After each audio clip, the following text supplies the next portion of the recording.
Welcome to me, where suspenseful, thrilling, and mysterious stories will draw you into a world where the lines between reality and fantasy seem to blur. When the night falls, when all the sounds gradually quiet down, leaving only your own heartbeat and breathing, that's when these stories begin. Tensions, unsolved mysteries, moments that will make you hold your breath in fear or curiosity, all are waiting for you ahead. Find a comfortable seat, dim the lights, and let this sound guide you on a journey that is not for the faint of heart. I want each of you to leave a comment sharing where you are in the world.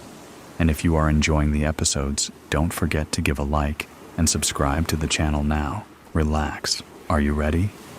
If so, join me in the first story right now. What lies behind her mirror? Detective Sarah Chen stared at the ornate Victorian mirror, its silver surface reflecting nothing but shadows in the dim light of the abandoned mansion. 3 days, 3 women missing, and all connected to this house. The mirror seemed to mock her with its emptiness. Find anything? Detective Mike Rodriguez's voice echoed from the hallway. Just another dead end, Sarah replied. But something about the mirror kept drawing her attention. The curved floral patterns along its frame seemed to shift in her peripheral vision. But when she looked directly at them, they were perfectly still. The homeowner's alibi checks out, Mike said, entering the room. He was in Tokyo when the first woman disappeared. Sarah traced her fingers along the mirror's frame. What about his wife? That's where it gets interesting. Mike pulled out his notebook. Mrs. Eleanor Wright hasn't been seen in public for 6 months. Neighbors say she became a recluse after their daughter's suicide last year. Sarah's hand froze on the frame. Suicide? That wasn't in the case file because it wasn't ruled a suicide officially. The daughter, Rebecca Wright, 19, was found in this room, in front of this mirror, with no signs of trauma. Toxicology came back clean. They called it natural causes, but 19-year-olds don't just die of natural causes, Sarah finished. She leaned closer to the mirror, her breath fogging the glass. For a moment, she thought she saw something move behind her reflection, a shadow darker than the others. Here's the part that'll give you chills, Mike continued. Each of our missing women reported seeing someone following them in mirrors before they disappeared. Their therapists all noted it as a shared delusion. Sarah stepped back from the mirror. All 3 saw someone in mirrors, a woman in a black dress, according to their descriptions. They said she would watch them, getting closer each time, but only in reflections, never in real life. The temperature in the room seemed to drop. Sarah pulled her jacket tighter. We need to talk to Mrs. Wright. Already tried. The housekeeper says she hasn't left her room in 3 months. Won't see anyone. Won't talk to anyone. Sarah's phone buzzed. A text from forensics. Lab results are in on the dust samples from the missing women's homes. Anything useful? Traces of silver nitrate. And Sarah squinted at the screen. Something they can't identify. Some kind of organic compound they've never seen before. A floorboard creaked behind them. Both detectives spun around, but the doorway was empty. When Sarah turned back to the mirror, she caught a glimpse of movement, a flash of black fabric disappearing around the edge of the reflection. "Tell me you saw that," she whispered. Mike shook his head. "Saw what?" Sarah approached the mirror again, her heart pounding. The frame felt cold under her fingers, much colder than it should be. "We need to get this mirror to the lab. Sarah, it's just a mirror. We need to focus on finding Mrs. Wright. And 3 women are missing, Mike. All saw someone in mirrors before they vanished. Rebecca Wright dies mysteriously in front of this specific mirror. And now I'm seeing..." She stopped, realizing how it would sound. "You're seeing something in the mirror, too?" Mike's voice carried a note of concern. "Maybe you should take a break. You've been working this case non-stop for..." A laugh echoed through the room. High, feminine, and definitely not coming from either of them. Mike drew his gun, scanning the shadows. "NYPD, show yourself." Sarah couldn't move. In the mirror, a woman in a black Victorian dress stood directly behind her. But when Sarah spun around, there was nothing there. The figure remained in the reflection, smiling. "Mike," Sarah's voice shook. "Look in the mirror." He turned, and his face went pale. That's not possible." The woman in black raised a finger to her lips, then pointed to something behind them. Against their better judgment, both detectives turned. A door had appeared in the wall, a door that hadn't been there moments ago. It stood slightly ajar, revealing a silver glow beyond. "Call for backup," Sarah said, drawing her weapon. Mike already had his phone out. No signal.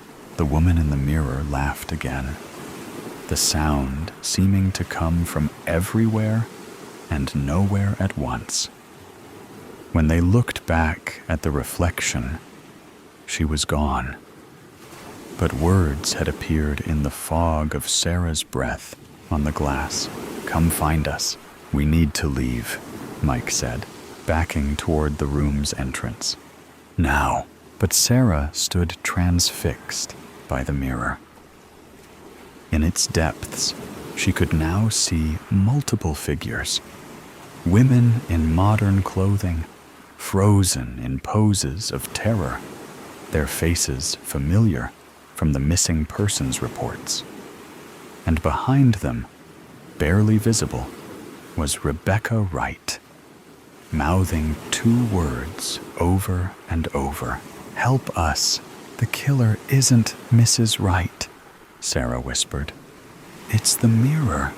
Somehow, it's the mirror." "That's impossible. Mirrors don't kidnap people. Mirrors don't kill. 3 months ago, I would have agreed with you." Sarah's fingers found a catch in the mirror's frame, a small lever hidden among the floral patterns. But look at the evidence. The silver nitrate in their homes, the mysterious compound, the shared visions. What if this isn't just a mirror? What if it's a door? A door to where? Sarah pressed the lever. The mirror's surface rippled like water, and through it, they could hear distant screams. "I don't know," she answered. "But those women are still alive in there. and we're going to get them out. Mike grabbed her arm. Wait. If this is real, if this is actually happening, we need a plan. We need equipment. We need to move now. Sarah cut him off. Look, the ripples in the mirror's surface were spreading to the frame, to the wall around it. The door behind them creaked wider, the silver light growing brighter. It's not just a portal, Sarah realized. It's expanding. If we don't stop it now, it'll take over the whole house, Mike finished. The whole city. Sarah checked her gun, knowing it might be useless against whatever waited on the other side. I'm going in. Call for backup if you get a signal. If I'm not back in 30 minutes, I'm coming with you, Mike said firmly. Partners don't let partners enter interdimensional mirrors alone. Despite everything, Sarah smiled. Ready? Mike nodded. Ready. Together, they stepped through the rippling surface. The last thing they saw in the normal world was their own reflections, distorting and fragmenting as reality bent around them. Then, they were falling through silver light, the screams growing louder. And somewhere ahead, a woman in black was laughing. The mirror stood silent in the empty room, its surface slowly stilling until it once again showed only shadows. But if anyone had looked closely, they might have seen new figures in its depths. A man and woman in police uniforms, running through an endless maze of mirrors, chasing a figure in a black dress who always stayed just out of reach. And on the wall, in elegant Victorian script, new words appeared in the dust. Who will come looking for them? The above story ends, but the suspense and thrill have never stopped. Right here is another equally interesting story. Please continue listening. The Wrath of La Vipera. Nera. How long has it been? Ale's mouth was dry, but sweat dampened his lips.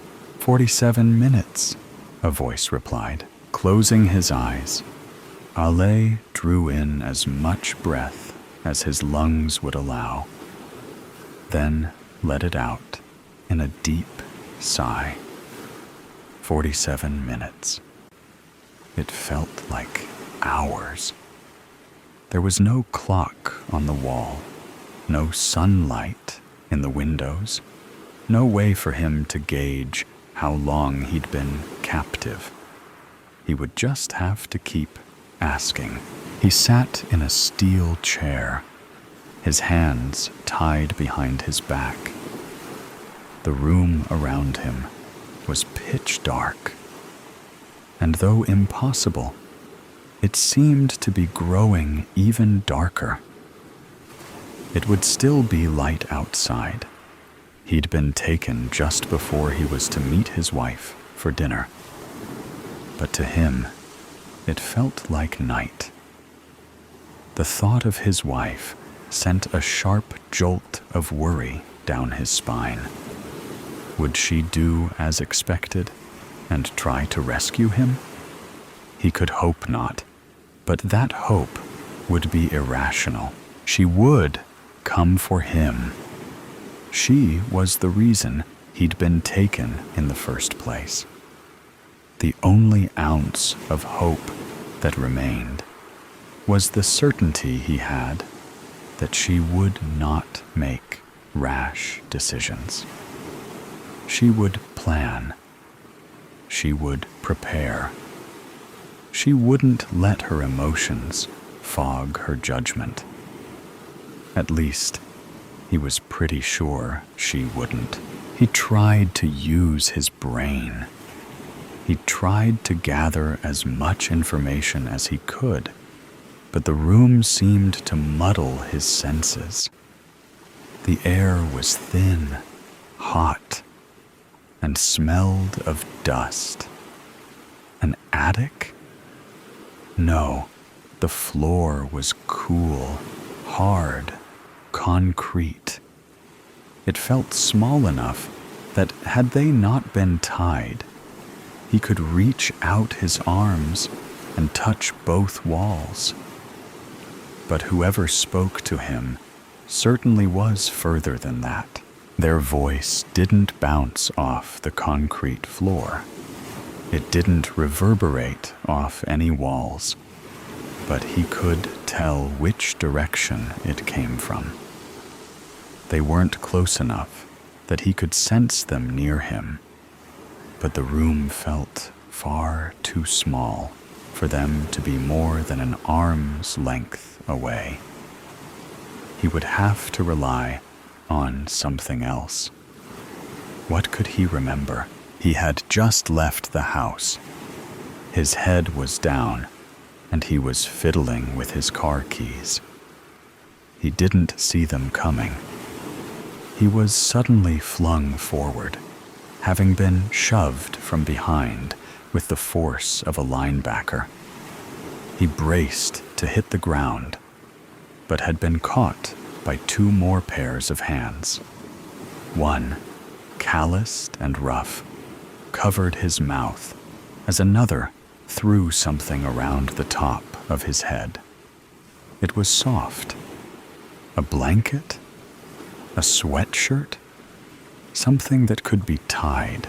He had kicked wildly, tried to pry the hand from his face, tried to scratch, tried to bite, but it made no difference. His heart was pounding in his ears, but he heard a car approach. Fear forced his muscles to tighten to the point of pain. He tasted the coppery, metallic taste of blood, but it was from his own cheek, caught in the clenching of his jaw. The sound of a car door sliding broke through the fullness in his ears. A van. He felt his feet lift off the ground, a pain stabbing under his arms where he'd been held.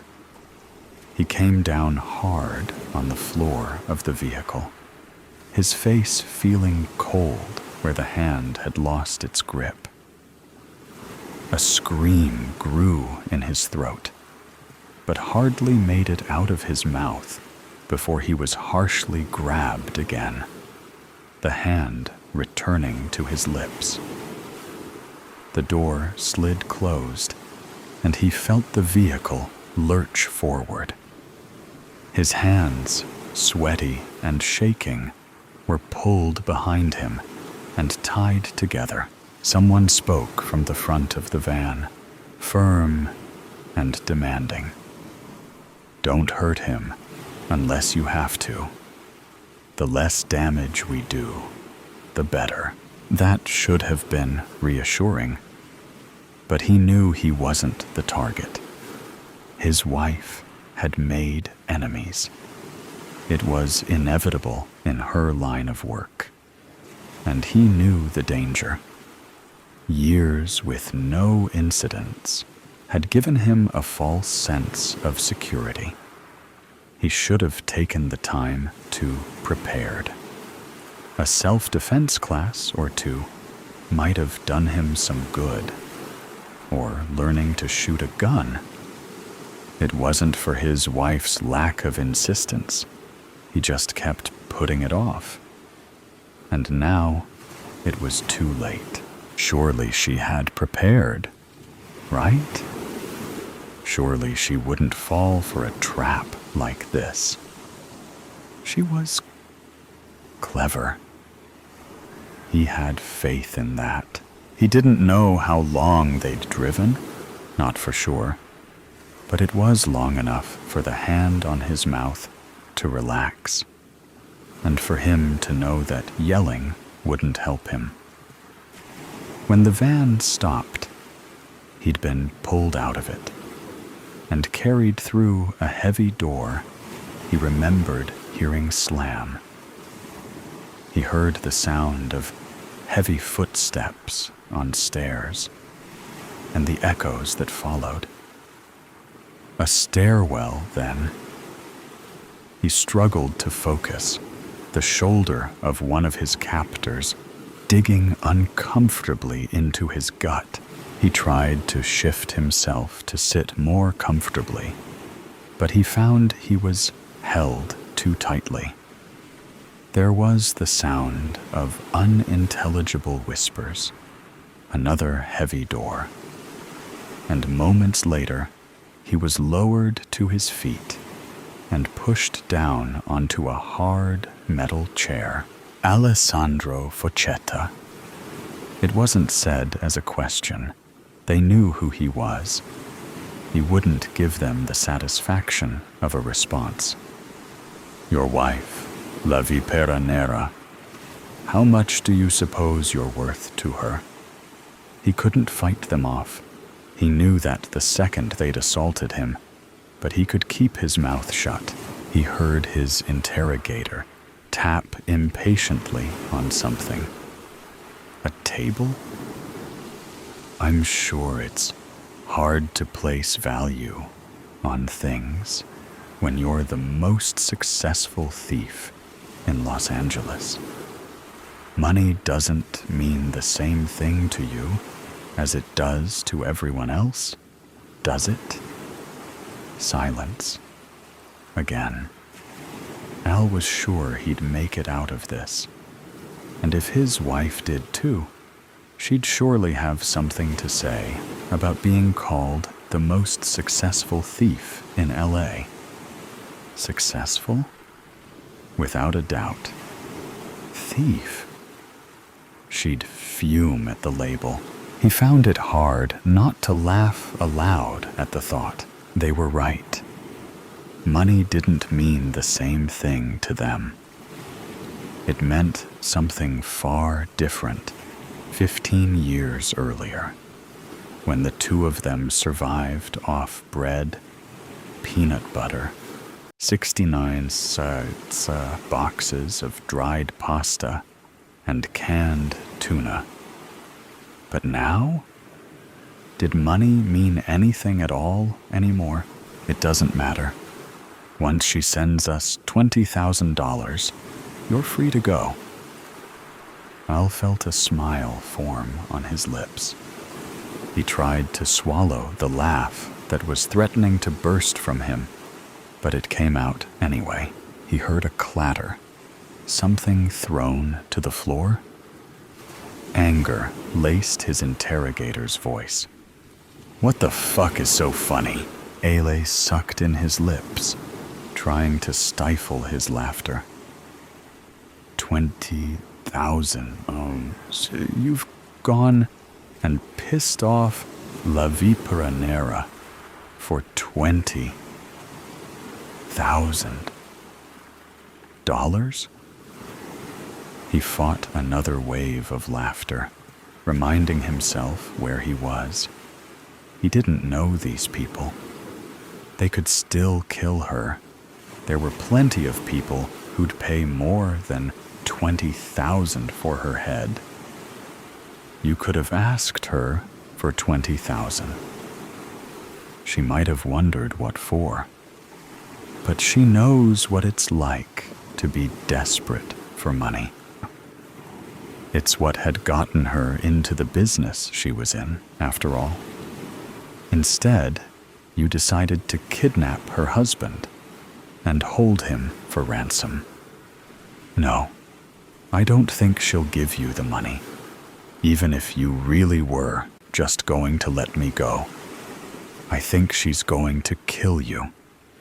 He felt a rush of cool air as the man stood. You better hope she makes this easy for all of us. And with that, he was gone. Ale leaned back, feeling the cool steel of the chair through his shirt. It felt nice. Wherever they had him, they hadn't bothered to turn on any air. He wondered what plan his wife would cook up, and let himself imagine it for a few minutes. The silence was broken by footsteps on the hard floor, and he felt someone lean over him. His breath quickened, but he forced it to slow. Their hand gripped the cloth at his head, and he felt a rush of cooler air against his forehead as it was removed. He opened his eyes, expecting to take in a view of the room, but it was complete darkness. He didn't hear the person retreat, but he no longer felt them next to him. How long has it been? He was suddenly aware of how dry his mouth was. "Half hour," a voice answered. It wasn't his interrogator. It was too shaky, too unsure. He sounded young. Someone roped into a task that was way over his head. Ael almost felt sorry for him. He didn't know how long his wife would take. Part of him hoped it wouldn't take long at all. But part of him knew that the longer it took, the more solid her plan would be. In the meantime, the room seemed to suffocate him. Sweat beaded on his face. He could feel it slide down his neck. He hoped he'd be conscious when she finally did come. He felt as if he was swaying, but in the darkness, he couldn't quite tell. How long has it been? 47 minutes. It had to be close to an hour now. He would have to prepare himself for hours longer. He wished he had a drink. Suddenly, a wedge of light illuminated the room as a door swung open. Al turned away, unaccustomed to the brightness. Through squinted eyes, he took in what he could of the room. The walls were covered with foam squares to dampen the sound. The only furniture was the chair where he sat, and an office chair that sat parallel to him. He could see someone standing in the corner, still bathed in darkness, the person who'd been keeping track of time. How had he done so? In the dark? There hadn't been the light of a phone, at least that Al had noticed. A frantic boy entered, his face pale and drenched in sweat. "Cut his hands free. We need him. She's here. She's inside." He looked over his shoulder as if expecting her to jump out at him. The man in the corner was clearly shaken by the words, jumping forward to cut the tie at Alay's hands. Inside? How did she get inside? Darwin was guarding the... She shot him. She didn't even say anything. She just came out of nowhere, shot him, and forced her way in.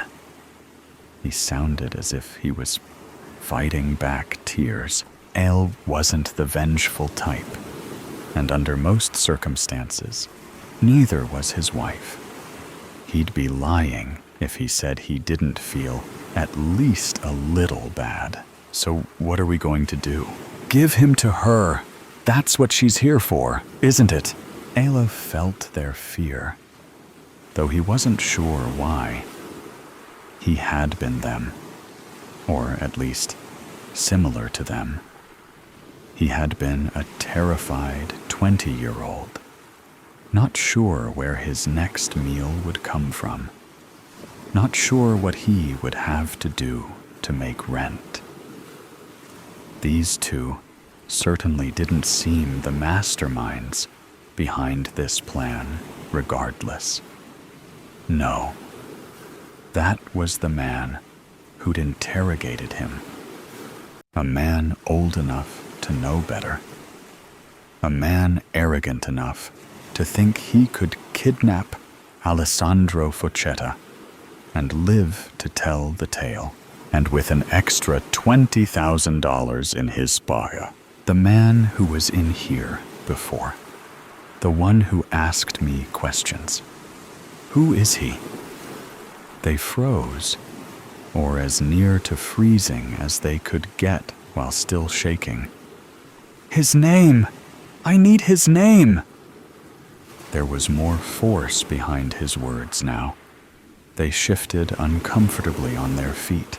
Leon Metzger, Ailey nodded. With the door open, he could hear someone yelling, and the crack of a gunshot. I can find my way from here. He left the room, closing the door behind him. Sparing them could be dangerous, but killing them would be senseless. Metzger was the one he wanted. Plus, he could easily give them $10,000, and he was sure they'd do whatever he asked. He could remember when 10,000 seemed life-changing. The hallway outside the door was like that of a parking garage, only narrower. It was concrete on the walls and floor, with large, orange-tinted lights along the ceiling. He went toward the commotion. This wasn't a massive operation, half a dozen men at most, and two of them were in the room he'd just left. How many stood between him and his wife? He broke into a run, hoping the next person he ran into would be her. Another gunshot rang out, the sound bouncing its way down the halls. He was close. He turned a corner to see his knight in black, bulletproof armor, a seething glower on her face. Her expression immediately brightened as she hastened to him. "Are you all right? Are you hurt?" She looked him over, seeming afraid to touch him in case he was injured. I'm fine. I'm assuming you are too." He poked playfully at the bulky vest she wore. She nodded, but her face grew serious again. "How many were there?" She started down the hallway, 4 at most. He would tell her the truth when she didn't have a gun in her hand, and she wasn't searching for men to kill. Leon Metzger, he's the one in charge. I've taken down 3, so that leaves Mr. Metzger. He wouldn't charge at the woman with a gun. So where is he hiding? Metzger didn't give them the chance to wonder. He appeared down the hall as if on cue, turning and confidently leaning against the wall. There she is, the famed Black Viper herself. You really are as fearsome as they say, aren't you? Honestly, I didn't. Another gunshot, then another, and another. Metzger crumpled to the floor like a thrown rag doll. All heard his wife sigh heavily, from relief, he was sure. She turned to face him, taking him into a strong embrace. The Velcro of her vest scratched at his face, but he didn't care. He was safe. She was a criminal.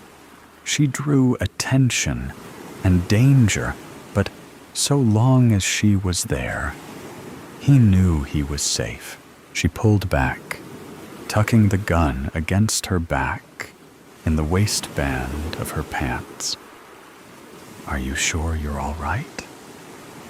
She moved her hands along his arms and chest, as if checking him over. "I'm okay, really." He held a hand to his stomach. "I'm kind of hungry, though. Starving, actually."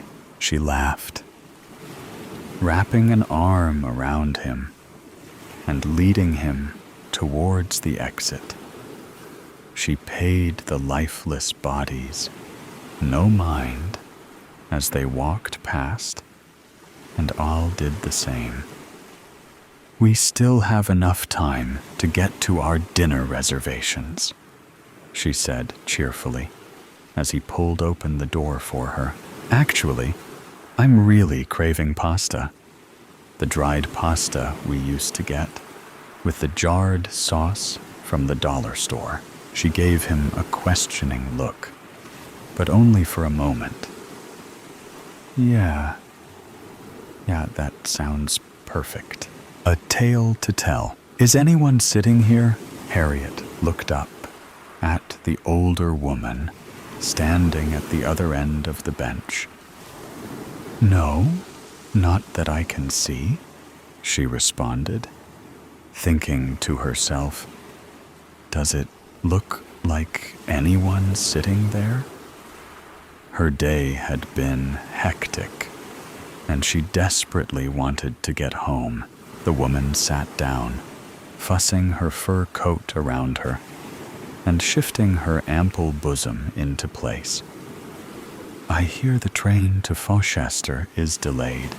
How bothersome." "Yes, it is. I'm not sure what's happening." Harriet glanced at the woman and then resumed her gaze on the departure board as destinations and times flicked updates, all except for the Fauchester line, which still said, "Departing at 14:10. It was now 20 past 3. "I don't know what's happened to our railways." The older woman lifted her chin and adjusted her green cloche hat. "It never used to be like this. At least someone would let you know what was going on. I just wish it would hurry up." Harriet glanced at her watch, as if doing so might cause something to happen. "It really has disrupted my day. I should have been at a very important appointment in Fauchester, with my accountant, you understand. These things are very important. It doesn't do to keep people waiting like this. Really, it doesn't." Harriet glanced at the woman. She was much older than her, in her mid-60s at least. And to Harriet, the talk of accountants, her fur coat, patent leather clasp handbag, and matching shoes left her feeling rather insignificant. "I just need to get home. There's so much I need to do. And I've left Freddie with..." She paused. Suddenly, her circumstances seemed so trivial in comparison with the rather affluent-looking women she was sharing the bench with. "Freddie? You've left him. What have you left him with? If you don't mind me inquiring, of course. We seem to be stuck here, so we might as well have a chat to while away the time." "Well, you see, Freddie, he works for me at the office." "Oh, I see. And you've had to leave him in charge, have you? What sort of office, if you don't mind me asking?" "The insurance brokers. You might know it. Harland and Tapsfield, on Fountain Street. That much was true. Harriet worked as a part-time typist for the company, juggling her hours there with managing the small terraced house, her young son, and Freddie, her husband, who worked night shifts at the steel works. Oh yes, I think I do. Just near the provincial bank. Yes, I know the place. That's right. I'm a manager there. Harriet craned her head to look down the platform, hoping a guard or someone might be able to tell her when the train would be coming. But apart from other waiting people and the odd pigeon, there was no one who could cast any light on the situation. I really wish they'd let us know what's going on, she sighed. Insurance. I never could stand our insurance man. Silly little man with a pork pie hat and a mustache that always had bits of his lunch stuck in it. My husband dealt with all that, of course. Wilfred, bless his soul. You do seem very young to be in charge at an insurance broker's. Oh, well, I might only be 25, but I'm very good at what I do. I certainly wouldn't have my people going around with lunch stuck in their mustaches. Harriet gave a small smile. I'm Harriet, by the way. Harriet West. Well, I'm pleased to meet you, Harriet West. I'm Dora Barton. You might have heard of me, or perhaps not. You may be of use to me someday if I'm needing to set up any insurance. Not that I should need to mind. My accountant sorts out that kind of thing for me. That must be nice, having someone to look after your affairs like that. It can be quite tiring, my dear, making sure they're doing the right thing. But I expect you know what that's like. Running an insurance, brokers must be dreadfully hard work, especially for a woman. And so young, too. Dora Barton looked Harriet up and down with a steely eye, taking in her slightly scuffed court shoes and raincoat that had seen better days. Her gaze left Harriet feeling rather uncomfortable, and she shuffled in her seat, reaching into her handbag. Actually, I really must make a phone call. Make sure that Freddie, at the office, I just need to speak to him. There's a telephone booth just at the end of the platform. I'll just go and see if I can reach him. Yes? Of course, dear. I can see you must be quite anxious. I'll make sure no one takes your seat while you're gone. And Dora spread herself a little more across the seat and placed her handbag at her side.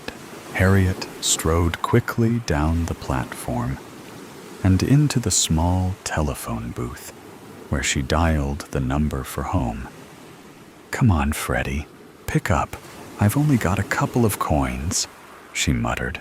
A clunk was heard at the end of the line, and Harriet quickly pushed her coins into the well-worn slot. Freddie, is that you? Well, of course it is. Who'd you think it would be? Harry? What's up? Shouldn't you be back home by now? You know I like a couple of pints before my shift starts. Yes, it's me. The train is delayed. I don't know when it's going to arrive. Could you look after Michael until I get back? Well, I don't know, love. I thought you'd be back by now. Those trousers of mine still need mending, you know. Oh, well, Mrs. Bentley next door will have him. I'm sure, if you really have to go, I'll sort out your trousers when I get back. You know I will. You should be back by now, Harry. This isn't like you. I know.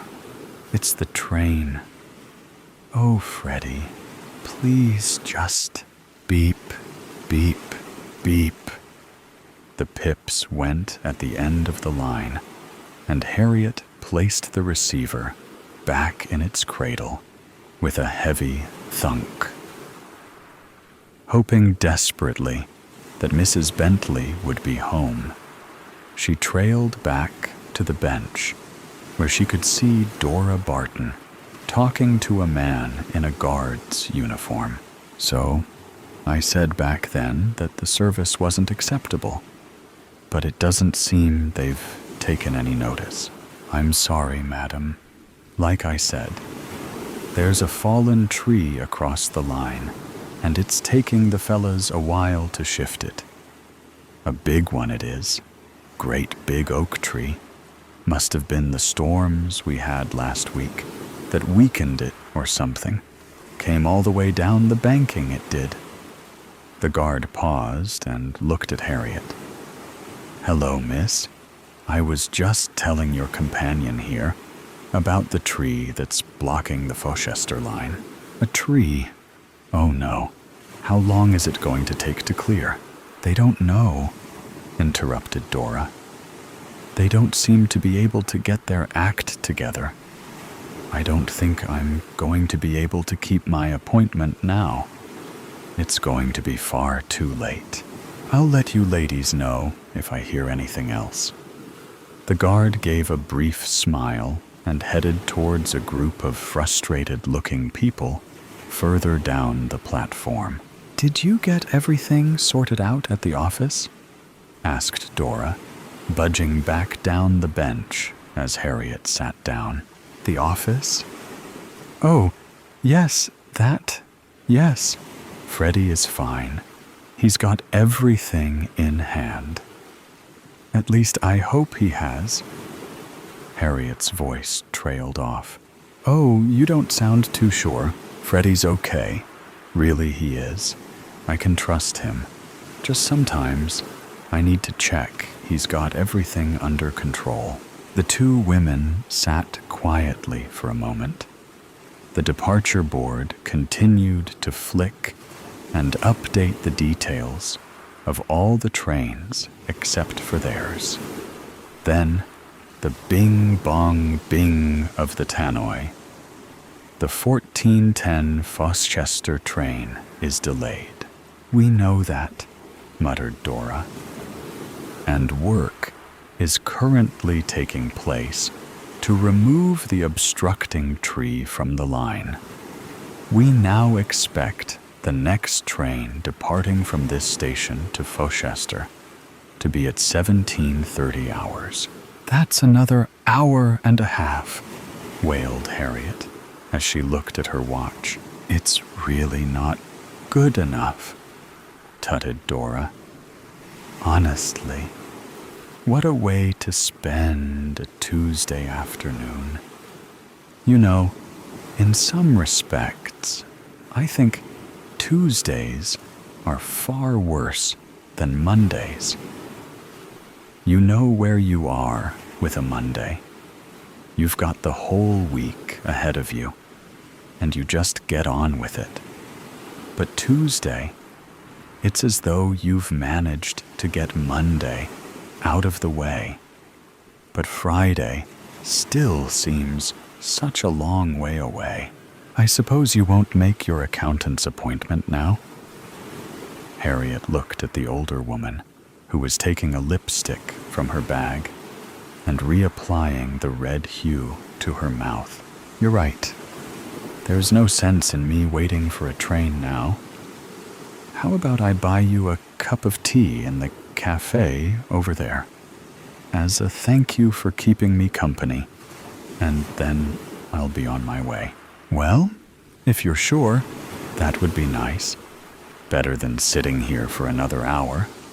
It's getting a bit chilly too, don't you think? The two ladies made their way across the station concourse to a small, bustling cafe, full with other people waiting for the delayed train. "There's a table in the corner there," said Harriet. "I'll grab it if you can get the tea." "Yes? That's fine, dear. I'll do that." Harriet settled herself at the corner table, noting the various people who were filling the small cafe. Businessmen, people with shopping bags, women with small children, fractious at the delay. She thought of Michael and prayed that Freddie would find Mrs. Bentley at home. Her eyes shifted to the counter, where she could see Dora Barton fumbling in her bag. "Well, I'm quite sure it was here," she was saying to the surly-looking woman behind the counter. Dora looked over at Harriet and raised her shoulders in confusion. Not wanting to make a scene, Harriet shuffled her way between the busy tables towards Dora. "This lady here's got no money to pay for the tea," said the woman behind the counter, not seeming to care who could hear.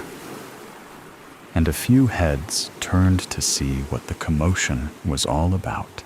"I do have money, I do," protested Dora. "But it's not here," she continued, looking in her bag, which, from where Harriet stood, appeared to contain only handkerchiefs and lipsticks. "Maybe you do," said the woman behind the counter, "but these teas won't pay for themselves." She looked at Harriet. "Have you got any money to pay with?" "Well, I think so." Harriet knew she only had a £1 note in her purse that she needed for the week's groceries. Dora and the woman behind the counter both looked at her, and with a small sigh, Harriet took the note from her purse and handed it to the woman. "That'll be 1.04 shillings," said the woman, as she took change from the till and handed it to Harriet. "Enjoy your tea."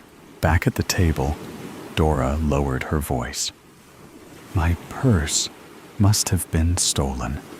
I had it earlier. I'm so very embarrassed. Goodness knows what that woman must have thought." "I'm sure it will turn up," said Harriet, anxiously glancing out of the window to see if anything was happening that might indicate a train would be here soon. "Perhaps you left it at home." "Home? Well, perhaps I did that. But I must thank you for paying, though I'm sure, with your job, you won't mind spending a few pennies on a cup of tea. It's so terribly humiliating to be found with no money. What must you think of me?" Dora paused for a moment, and then her demeanor changed, the earlier air of confidence almost evaporating before Harriet's eyes.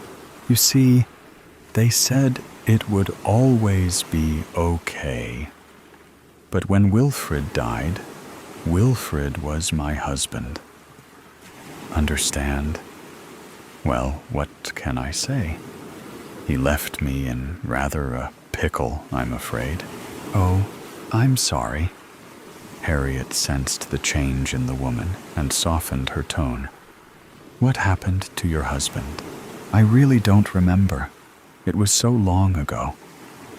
I was playing Titania in A Midsummer Night's Dream at the Palace Theatre at the time. Everything is such a blur. I'm sure I remember the funeral.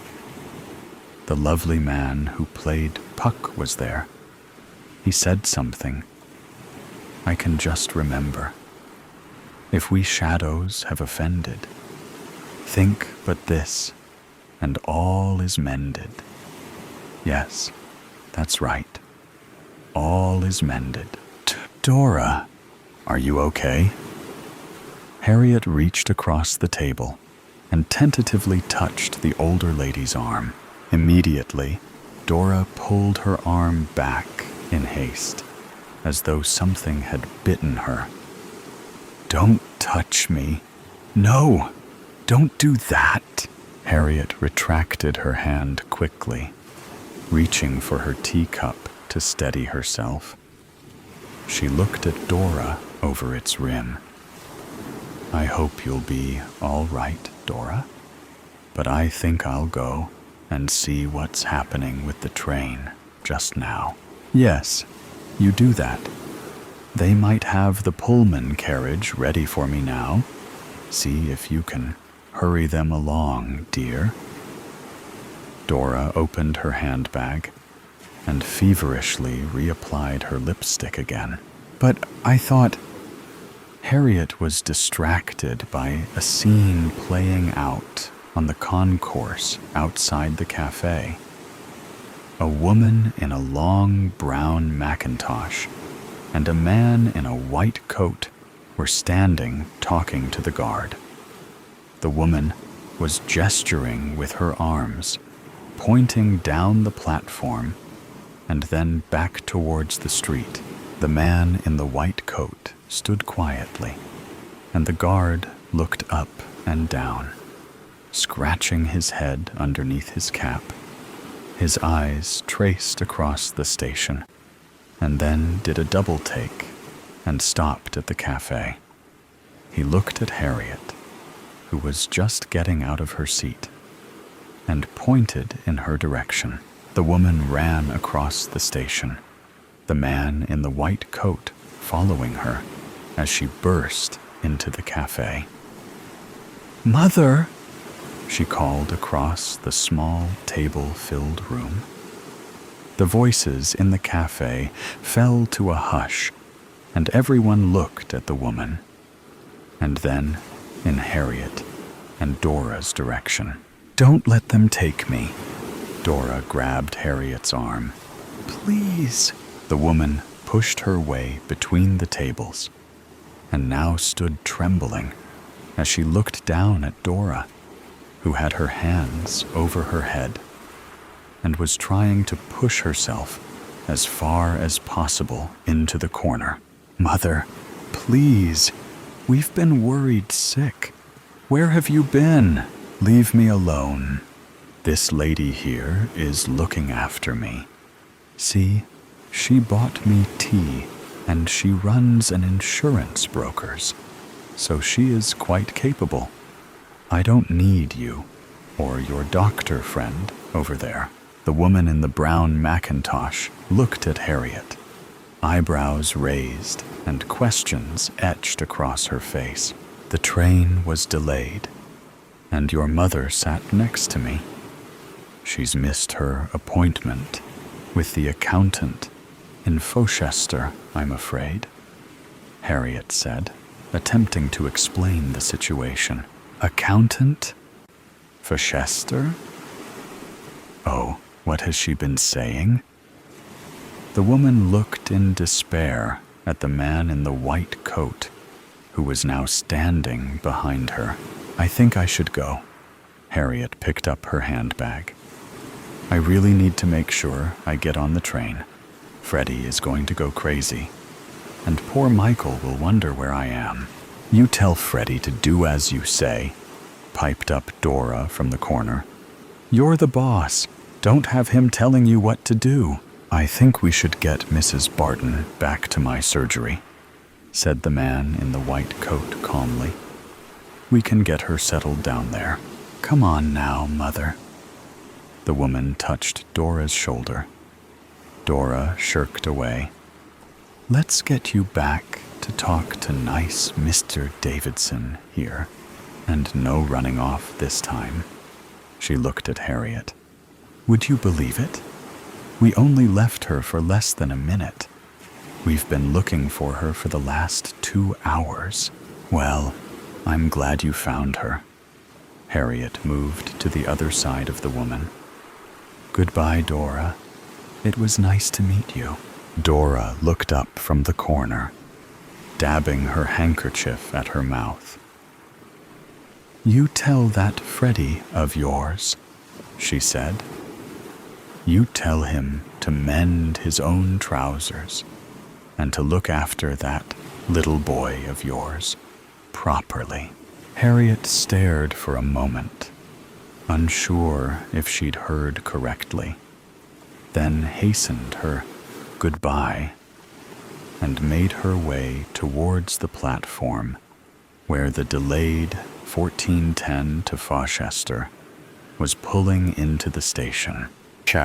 Later that evening, Harriet tucked Michael into his cot and placed a gentle good-night kiss on his forehead.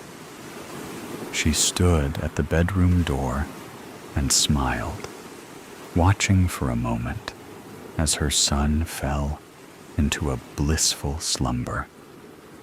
Downstairs, she took Freddie's torn trousers that he'd left strewn across the sofa and put them in a bag of scrap fabric that she kept in the cupboard under the stairs. She then made herself a cup of tea and settled down to read her favorite magazine. As Harriet West turned the pages of her magazine, 20 miles away, behind a locked bedroom door, Dora Barton lay in her small single bed, staring up at the ceiling and beyond, and Dora Barton smiled. And the next story will be told right away. Please listen carefully. Hail Mary. The man lay prone on the edge of thick woods, sighting down the scope of a 30-06 hunting rifle. Snow flurries melted on the back of his neck. For an unknown reason, and mixed with the smell of pine and gun oil, the phrase "veil of an endless winter" entered his mind. He shook his head. "Poetry is the vice of fools," he scoffed. Through the compressed distance, the telescopic lens thickened the falling snow, proving the chalk house a quarter-kilometer away, a miraged dream. A woman came out on the porch, centered in the crosshairs. As if something caught her attention, she glanced quickly in the man's direction. She studied the woods for a long time. They stared back at one another, she in the glass from opposing distance, he a foreign and ominous presence.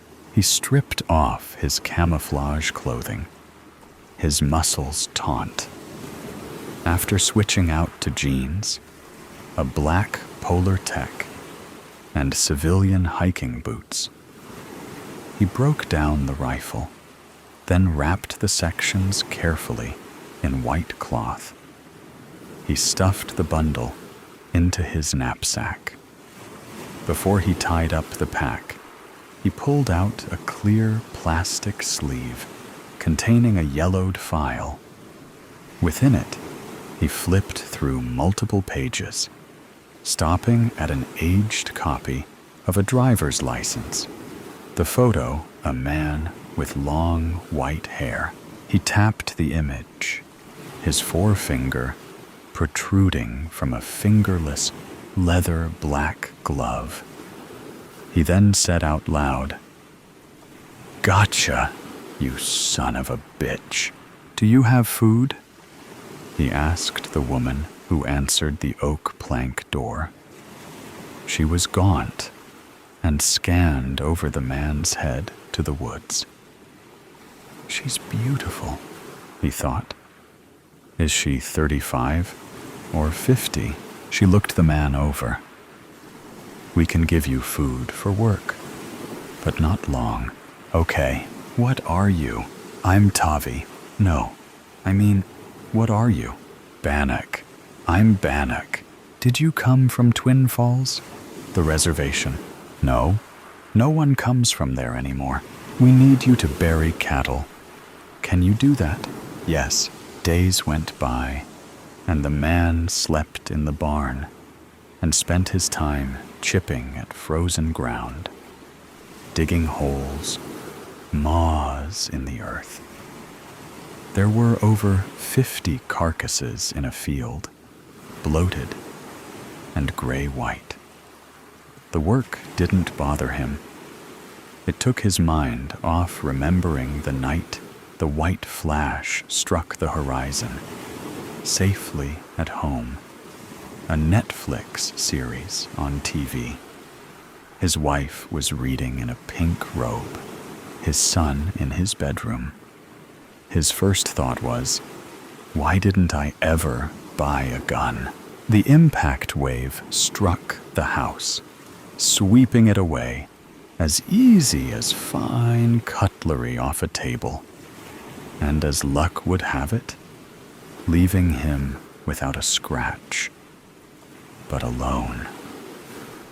Sooner than he could have ever imagined, he was arrested by men coming to his tent in the camps.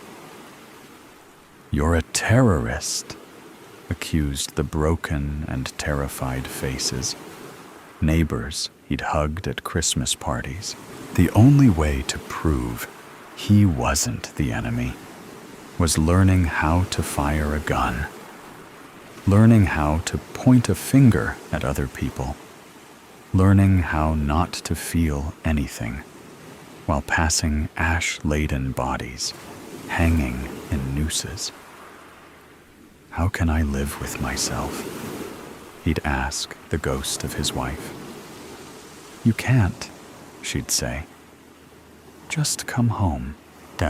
He cares nothing about us. You're too young to understand," the old woman said to the boy. "And why should he care? He'll slit our throats right here in the kitchen." The old woman, her daughter Faith, and the boy were eating dinner. Faith cut ribs, separating the bones by hacking at them with a meat cleaver. The boy's face glistened badly, where on one side his flesh lay in white, scared rivulets. "Just stop," Faith said to her mother. "He's only 12. No one spoke for over a minute, while the old woman stared at Faith cutting the meat. "He's scum, you know. Only an Indian would bury livestock for a living."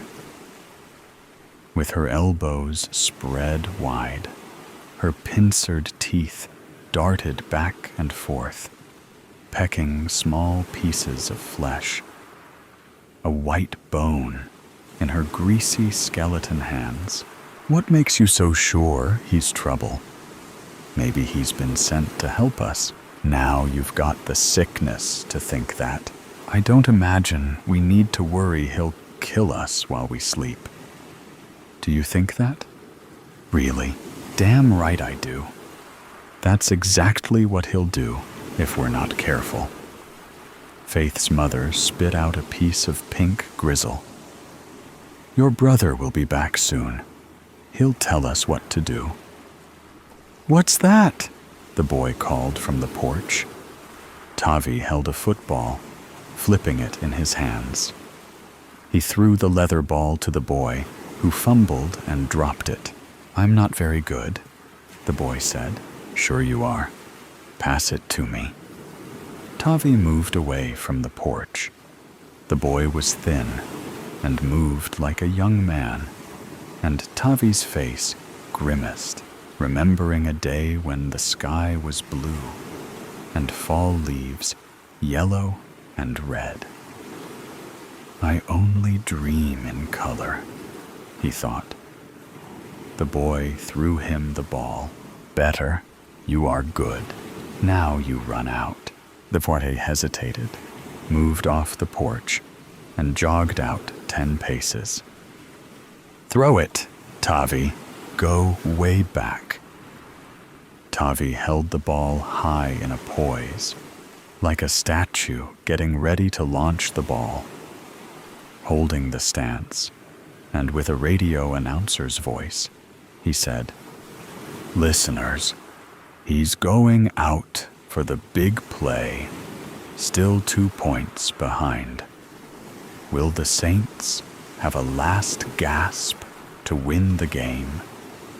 Tavi braced himself. "He's throwing a Hail Mary." The crowd roars. The boy ran well into the yard, and Tavi threw deep, the ball arching through the gray sky. The boy reached his fingers and bobbled the ball, tipping it up into the air. It then fell into his arms. Score! The boy hero wins the game. The boy's smile broke broadly, and he came back to the porch. He handed the ball to Tavi. "There's no more football, but there is. We're the proof, aren't we? I guess. But it's not the same." Tavi put his arm around the boy's neck. He pulled him close. Laughing, the boy hugged Tavi. Tavi winced. He burst out crying. "Just go in the house, will you? Go, damn it!" The boy cowered, his eyes wide. He ran to the house and slammed the screen door. Soon Faith came out, but Tavi was nearly retuned to the barn. "Is this what it's come to?" she asked herself. "Am I so desperate I'd let my son be abused by a stranger who barely talks? No. Even with your life stripped away, you still have something. Your son. He is the only pure honesty left. What keeps you alive." She plodded to the barn and then leaned against the barn door. Tavi's shirt was off, and he was pumping water into a bucket. Scars covered his back like lost highways on some map no one used anymore.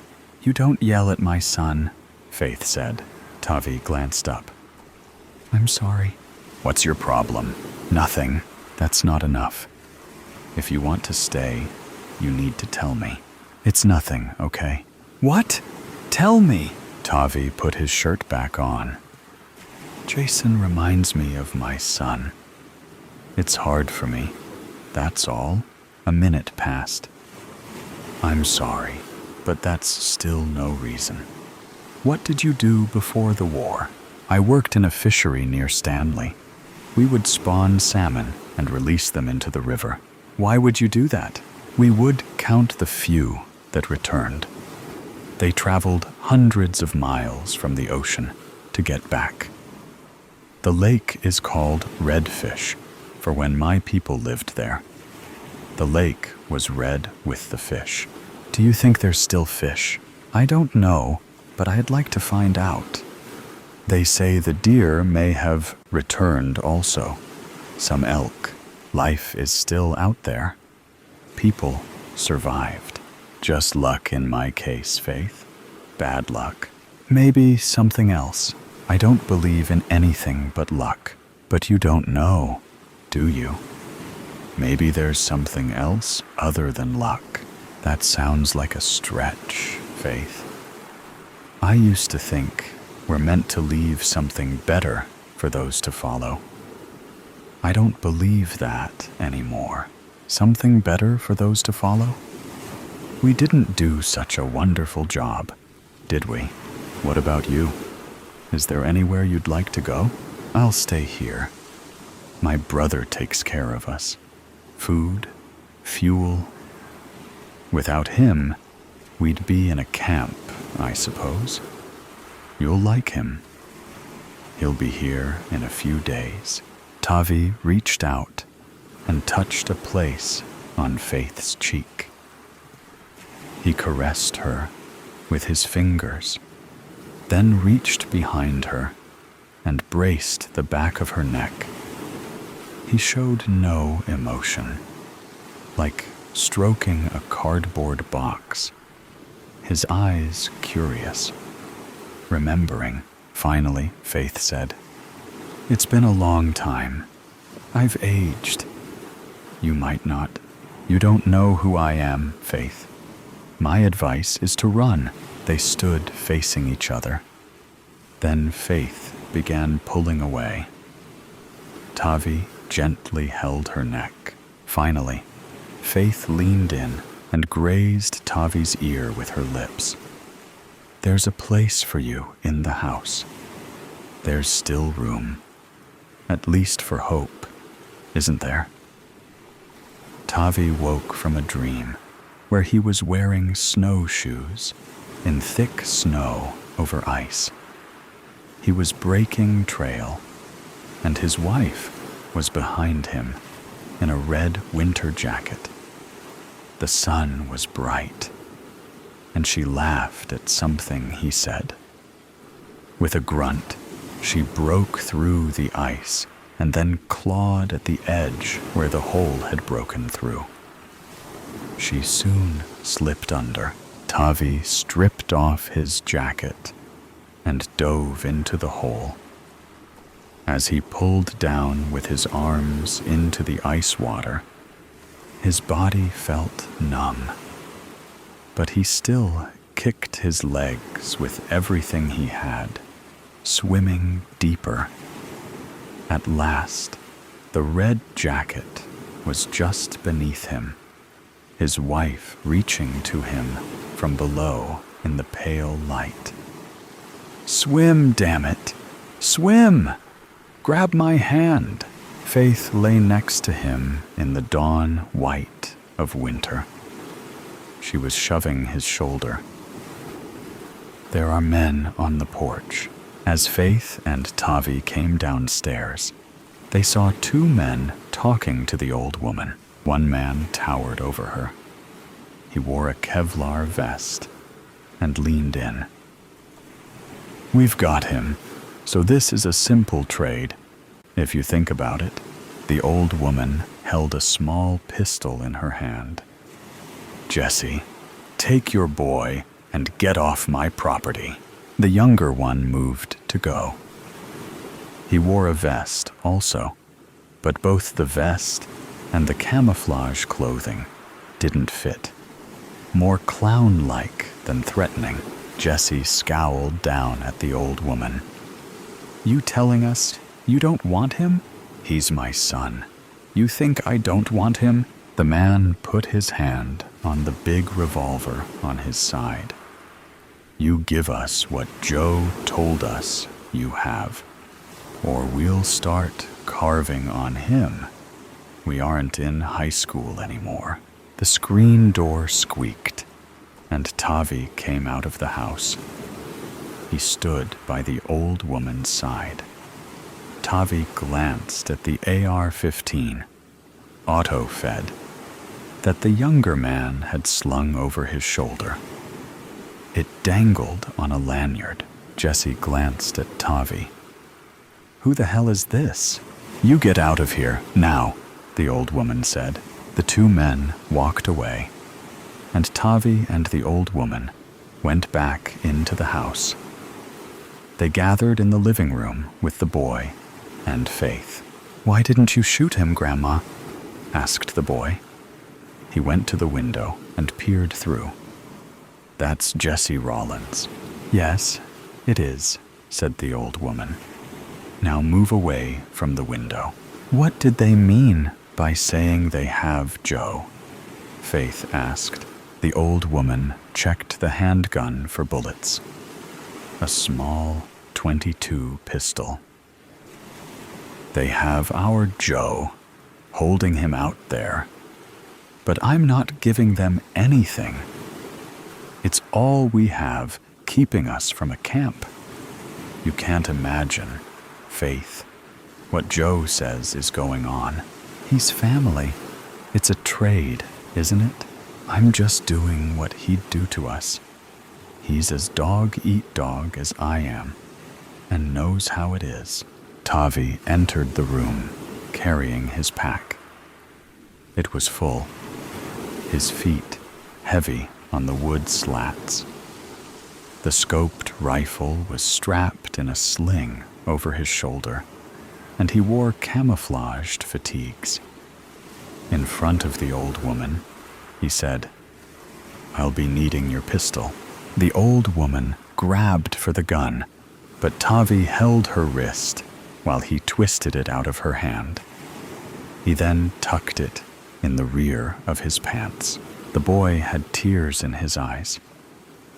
"Tavi?" Tavi went to the window. He stared for a long time, and then, in a quick motion, he turned over the yellow pine table on its side, dishes shattering, and dragged it to the window.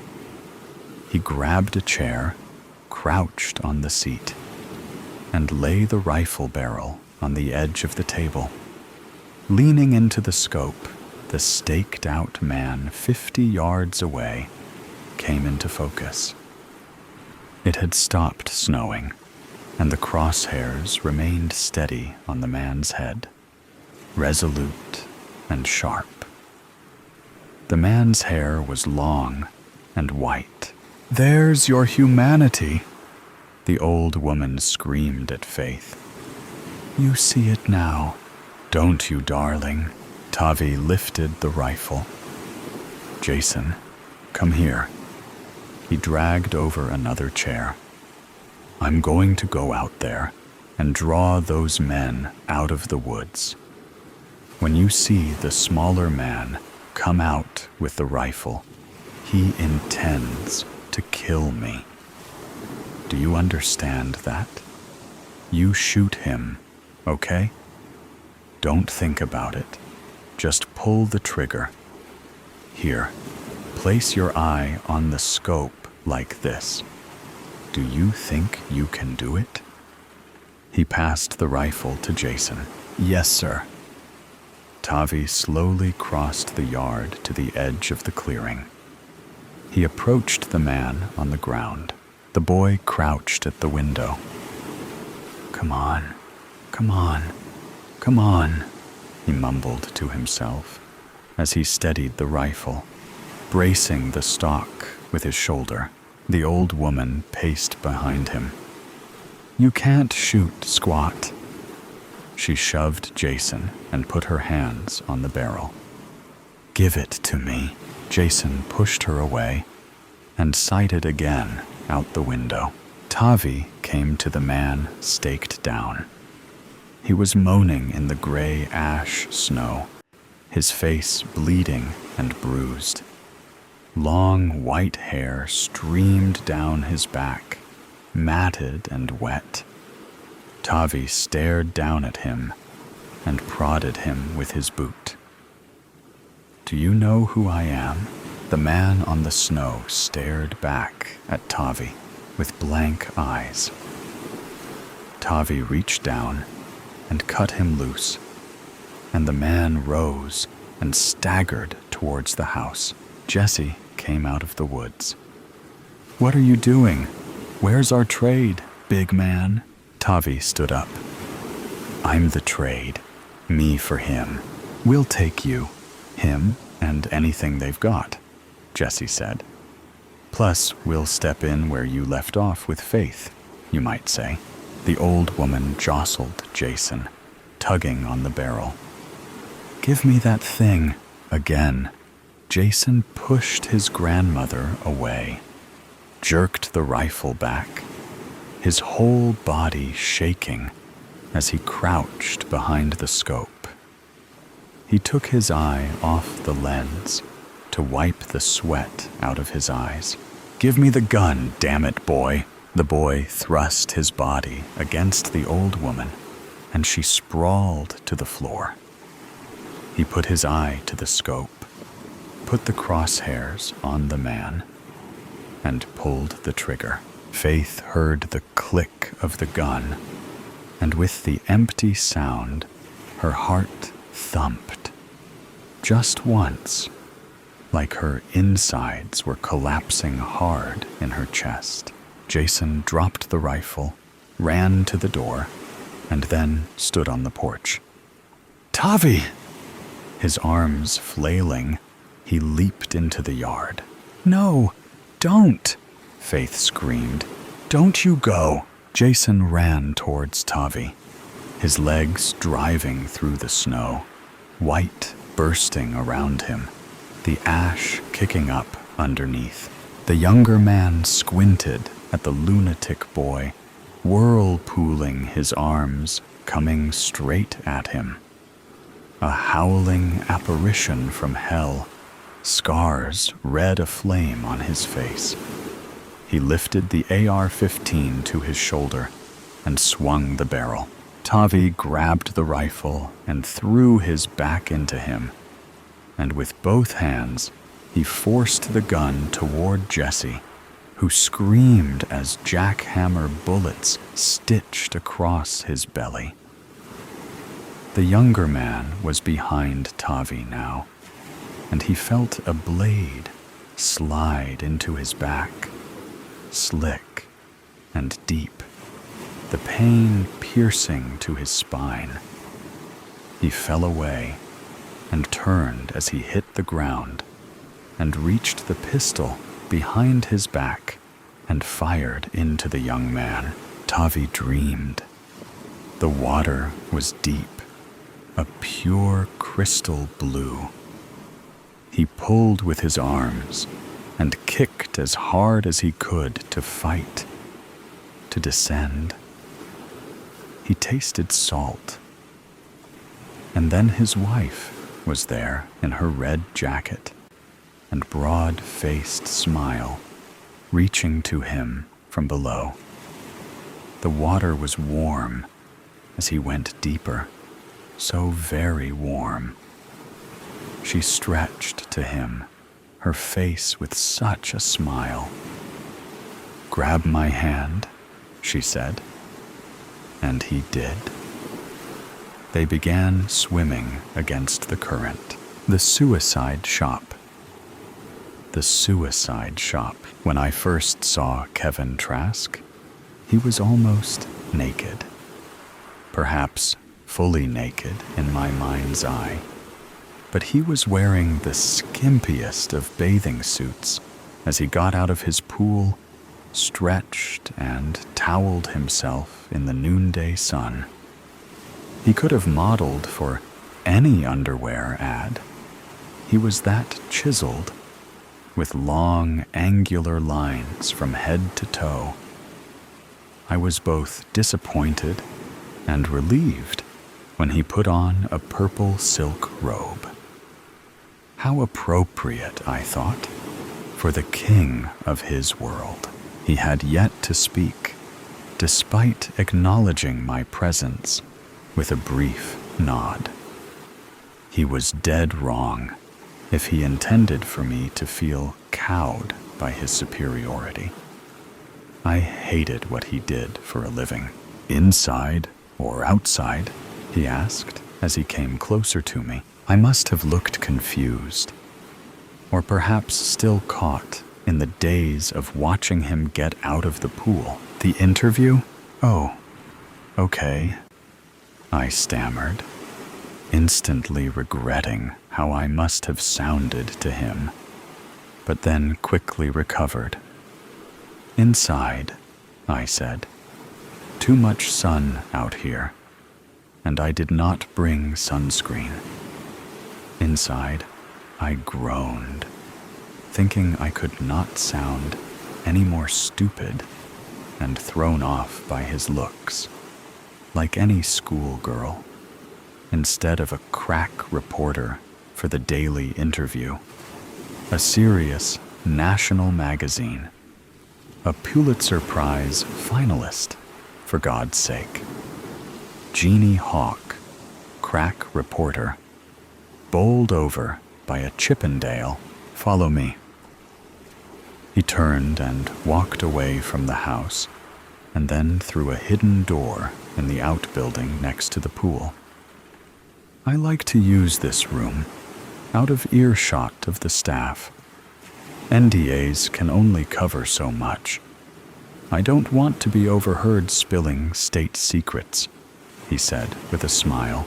"The interview will take about an hour," I said. He sat down and pressed a button on the side of his chair. The wall on the right side rolled away to reveal floor-to-ceiling window panes, revealing a view of the valley and city below. "Nice view," I said. "Fit for the Lord of all he surveys." He chuckled. "I like it." "Okay then, Genie Hawk, ask away." He got up and went to the wet bar. "Drink?" "Just water." Kevin Trask rarely did interviews, and I wanted to take full advantage of his time.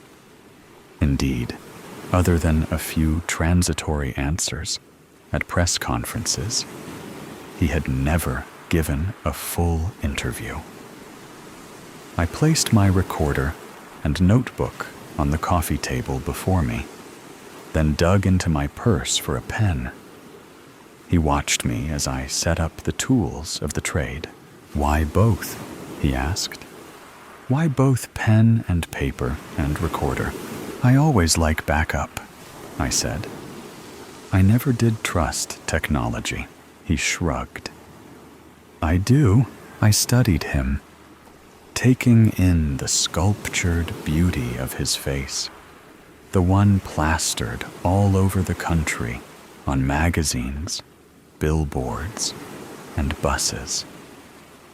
He took you into his eyes, forgiving all, a confessor and father, brother, even lover, all at once, leaving you wanting to do nothing but fall into those eyes and let it all go, listening to his voice as he told you to come find the peace you sought, the release you need, the end you had to have. And here I was, sitting before the real person behind those ads. I shook myself back to the task at hand. "This is Genie Hawk, date June 1st, 2035. So, Mr. Trask," he stopped me with a hand. "Call me Kevin," he said, inviting me to continue. "So Kevin," I stressed the word, "how did it all start? Where did you get the idea for the suicide shop?" "People have always wanted to kill themselves, Jeannie. I made a way for them to do that, and live should they choose, and also to die should they choose that. It turns out that being able to do that all in one place made for an attractive business." My turn to hold up a hand. "Kevin, if I had wanted to listen to one of the suicide shop ads, I could have simply turned on the television. Every idea starts somewhere. I want to know your start. What drove you at the beginning and made you create all this?" Trask watched me interminably, emotions playing deep in his green eyes. Then he seemed to come to a conclusion. "I walked into the ocean to die, and I did not die." He paused a long second, and then began again. "I walked into the ocean to die, to let the waves wash over me and take me away. I thought the pills I had taken with the booze I had drunk would kick in and block any pain. I had been depressed for a long time and wanted it to end. I picked a spot where, when I sat down, the water came up to my neck. Then I waited. Oddly, I did not think about much. I just sat and waited. Perhaps it was the booze, And the drugs, I don't know. But what was ahead of me was just a blank. Nothing that held any terror. I fell asleep for what I thought would be the last time. The water would take me, and I would be at peace. When I woke, the first light of dawn glimmered on the horizon. I was now sitting on wet sand, naked, the water's edge now 5 feet behind me. The tide had gone out, not in, and now I was sober and exposed and very, very naked. I raced to my clothes, still piled on the sand. I pulled the shorts on and then slipped back into my hotel room. No one saw me on the beach at that time of the morning.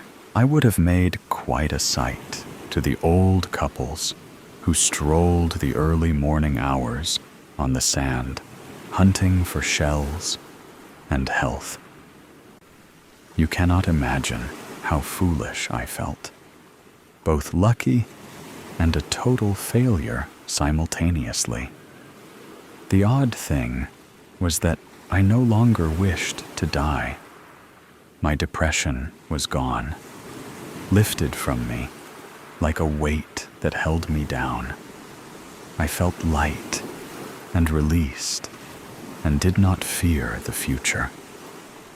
He stopped, not looking at me, lost in thoughts of long ago. I asked, "If you did not want to die anymore, then why did you start a company that provides suicide as a service?" He returned to the present, looked at me with those eyes that poured deep into my soul, and smiled. "Have you ever wanted to kill yourself, Jeannie?" "Of course not," I said, perhaps a bit too briskly. "I don't believe you. Most people want to, at least once at some point in their lives, only to be stopped by circumstance or fear. Morality offers only partial protection. When you do it, it seems like a good idea at the time. I never forgot that. I had truly wanted to die. I had no reservations, and yet I did not die.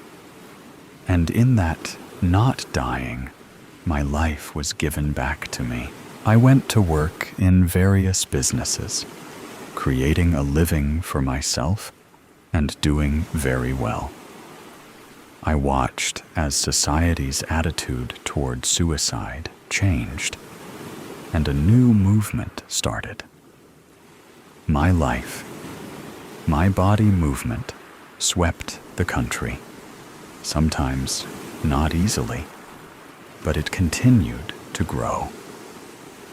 People had become tired of being told what to do, no matter whether it meant being told what to do to live or being told what to do to die. They looked at it like a new war of independence, and they won. Congress eventually passed the My Life, My Body Act, making suicide legal. I helped, worked for the movement, and gave my money and time. I had a plan that I had ready for the time that came. I saw a need to provide people with a way to explore the suicide scenario safely, to see if that was indeed what they wanted, or if, like me, they would find that it was just a good idea at the time. So, I opened my first suicide shop. There, you could try the various ways to do yourself in. I expected that many people would regret the act if saved from it. just as I had been. I arranged multiple ways to try. A menu, so to speak, death à la carte. All safe, unless you flipped off the safety switch. Then, it became permanent, but it was rarely used. Most preferred the safe try. The first shop was so successful that I franchised it, and it became the largest chain of any company in the country, and over the years, in the world. Would you like to see the inside of the shop? Absolutely. I followed him out of the house, down to a parking area with a large blue Rolls-Royce and a red Lamborghini. The chauffeur was waiting by the Rolls, and I expected him to get in that one, but he crossed the parking lot floor and held the door of the Lamborghini open for me. I like to drive. Do you feel you are doing all this for the money? I asked when we were driving. He just looked straight ahead, weaving in and out of the traffic, expertly guiding the car. I thought I saw a small curl in the corner of his lips, just the beginning of a smile. That's an old gambit, not very inventive, and surely you can come up with better. I provide a service. Others could do it as well, but I think my way gives people a chance to reconsider, to change their minds, and not complete the task if they are not truly committed. True, I said. What about those who come back repeatedly?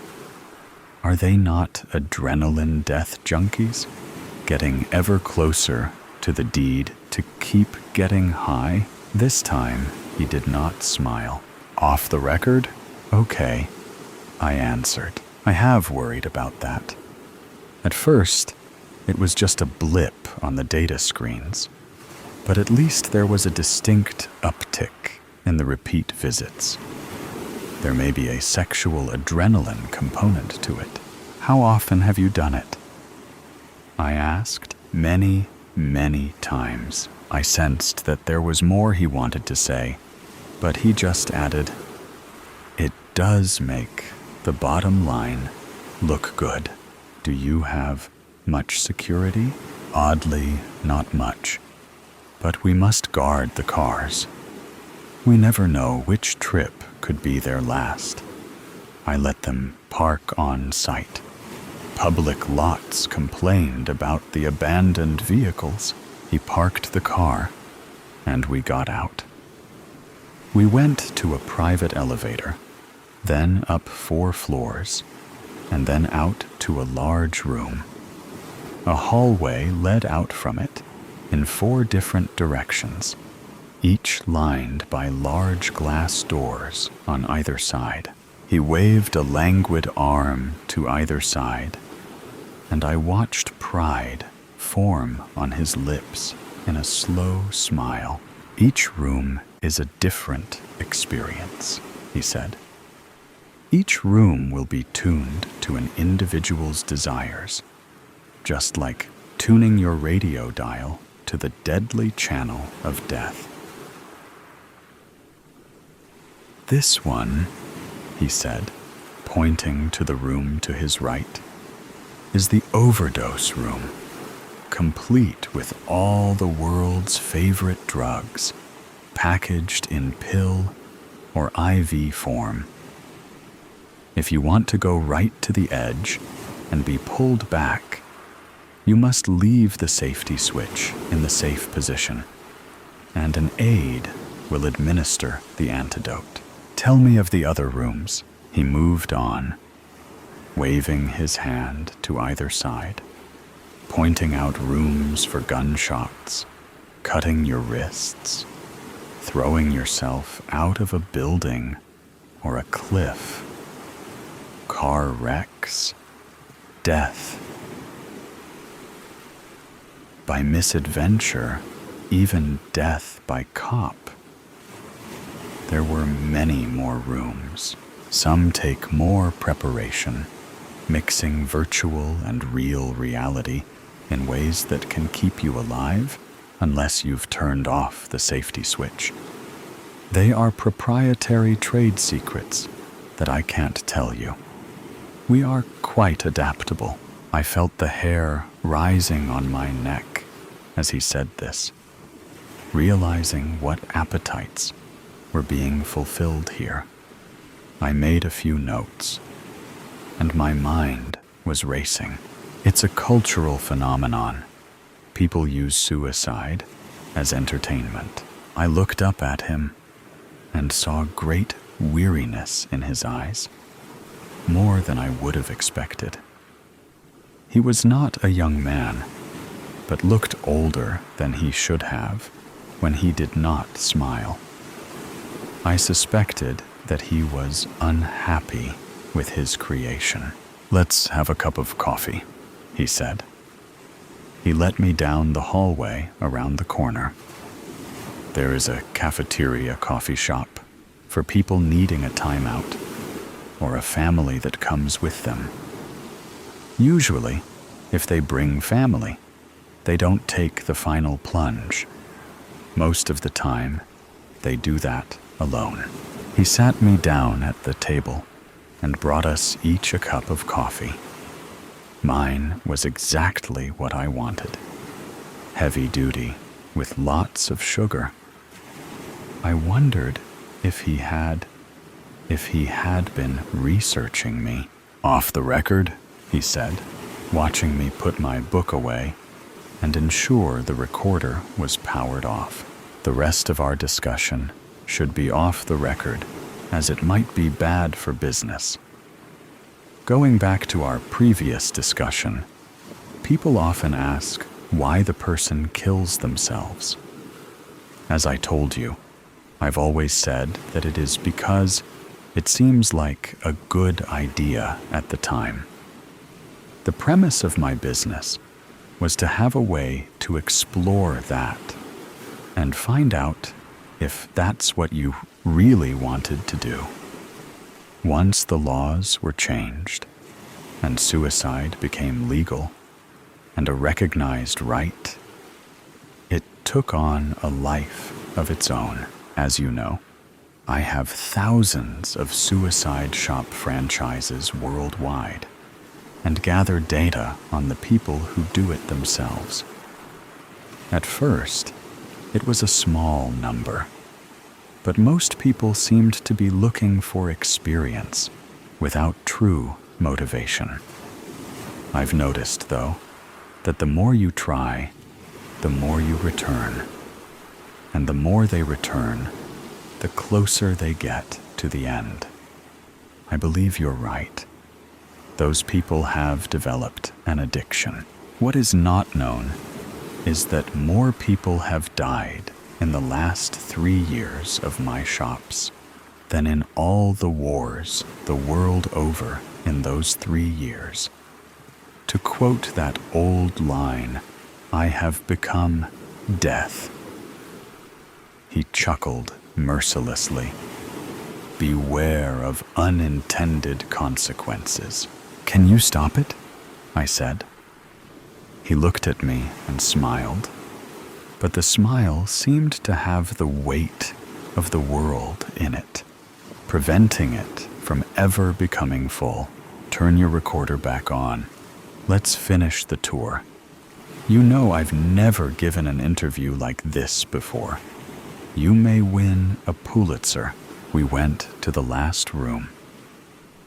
Inside the center of the room was a guillotine, one of my new additions. This device is one of the most efficient ways to kill ever invented. It's foolproof with the proper machine, quick in its finality, and I hope it is painless, although you can't ask the subject after it's done. Of course, it has a safety switch, and as with all the rooms, I can measure all the physiologic signs, right up to the actual death moment. This room has not had a customer yet. I would expect it to be the same. The sensors review the data and come up with what I call the fear acceptance ratio. The closer to 0 that ratio gets, the more certain it becomes that the person will go through with it and kill themselves. I have placed a monitor in each room that the customer cannot see, but my technicians can. That's it, there on the far wall. If my technicians see the number getting close to 0, they know to be ready to call in the cleanup crew. That's a detail that has never been revealed. Be sure you write that down. The safety switch is there by the right hand. In order to have the machine complete the task, you have to push it all the way to the right, and a green light will come on, and the computer will ask you if you are sure. If you say yes, the blade drops. He looked at me and asked, "Are you getting everything?" I nodded. "Stay here then, and watch." Then he slipped inside the room. I was unsure, but I thought I had heard him lock it. I saw him lay down on the guillotine and put the bracket over his neck, and heard it click into place. I heard his voice tell me the sensors were built into the machine. I looked at the monitor on the far wall and saw a flashing number that started at 7 and then crept quickly to 0. "Are you getting all that?" I heard him say. "Yes," I said, feeling a tremor of doom start to shake me. I wanted him out of that room. I saw him grasp the safety switch. His hand slowly pushed it towards the right.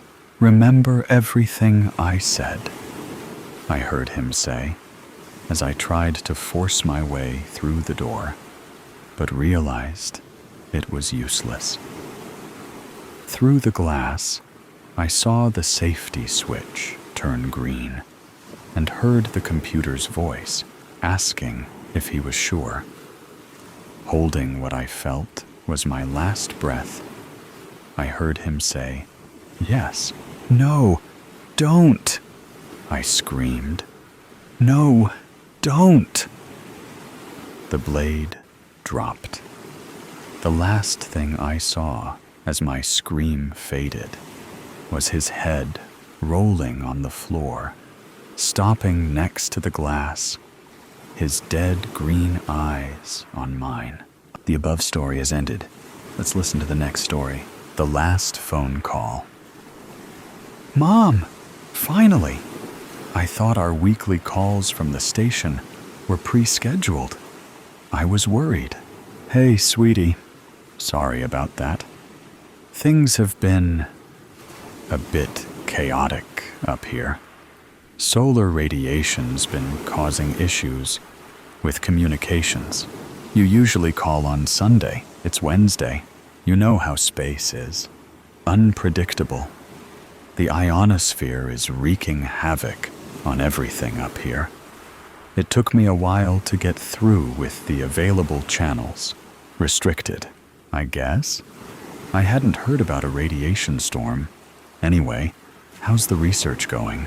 Can't complain. How's school? Weird. I've noticed a lot of strange stuff happening lately. For example, we were setting up the club telescopes in the park on Monday when some official showed up. He said he was with the Space Weather Center.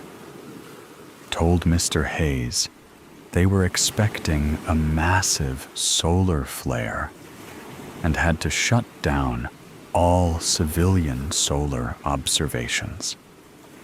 Said they didn't want any students getting blinded if it happened during observation. Your comms problem isn't related, is it? Could be. The SWC must have seen something. There might be. Wait. That's completely wrong. And Mr. Hayes knows it. Solar filters protect our eyes during normal observation. And even the big flares are not that bright at optical wavelengths. Plus, if there really was a huge, dangerous flare coming, they'd have issued a public warning. The whole thing makes no sense.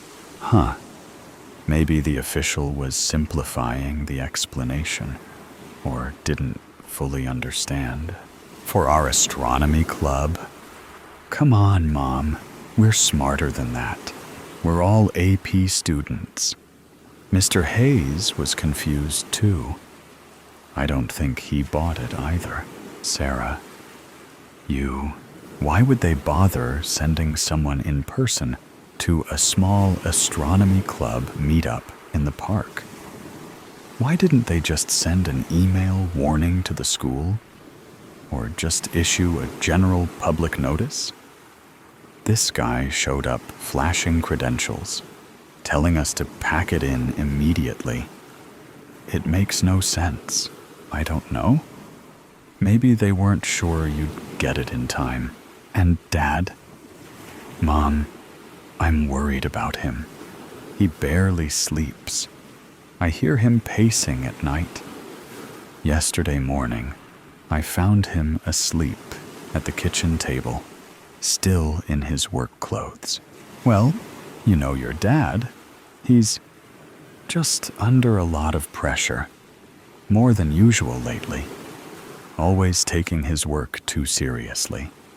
So, how's that physics project you were telling me about? It's going good, Mom. I'll make an A, like always. But Dad, he let it slip. They're updating deep space tracking systems. Yeah, I heard that too. He never was good at keeping secrets. All of them? At once? On emergency status? Who told you it was emergency status? No one. I overheard him on the phone. You shouldn't eavesdrop. I just want to know what's going on. Just tell me. I'm doing my best, sweetie. But you're not telling me everything. Look, honey, you know I can't always tell you everything. So, let's talk about your birthday coming up. 17. Wow. I'm sorry I won't be there. I hear Aunt Paula and your dad have something special planned.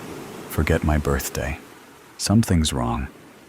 The NASA website's been down for days. Maintenance, they say. These things happen. They're probably just doing upgrades or fixing a server issue.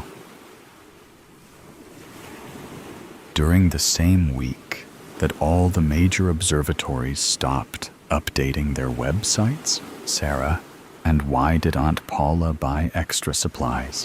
What do you mean? I dropped by after school yesterday. She was carrying in boxes of food for her storm shelter, just in case, she said.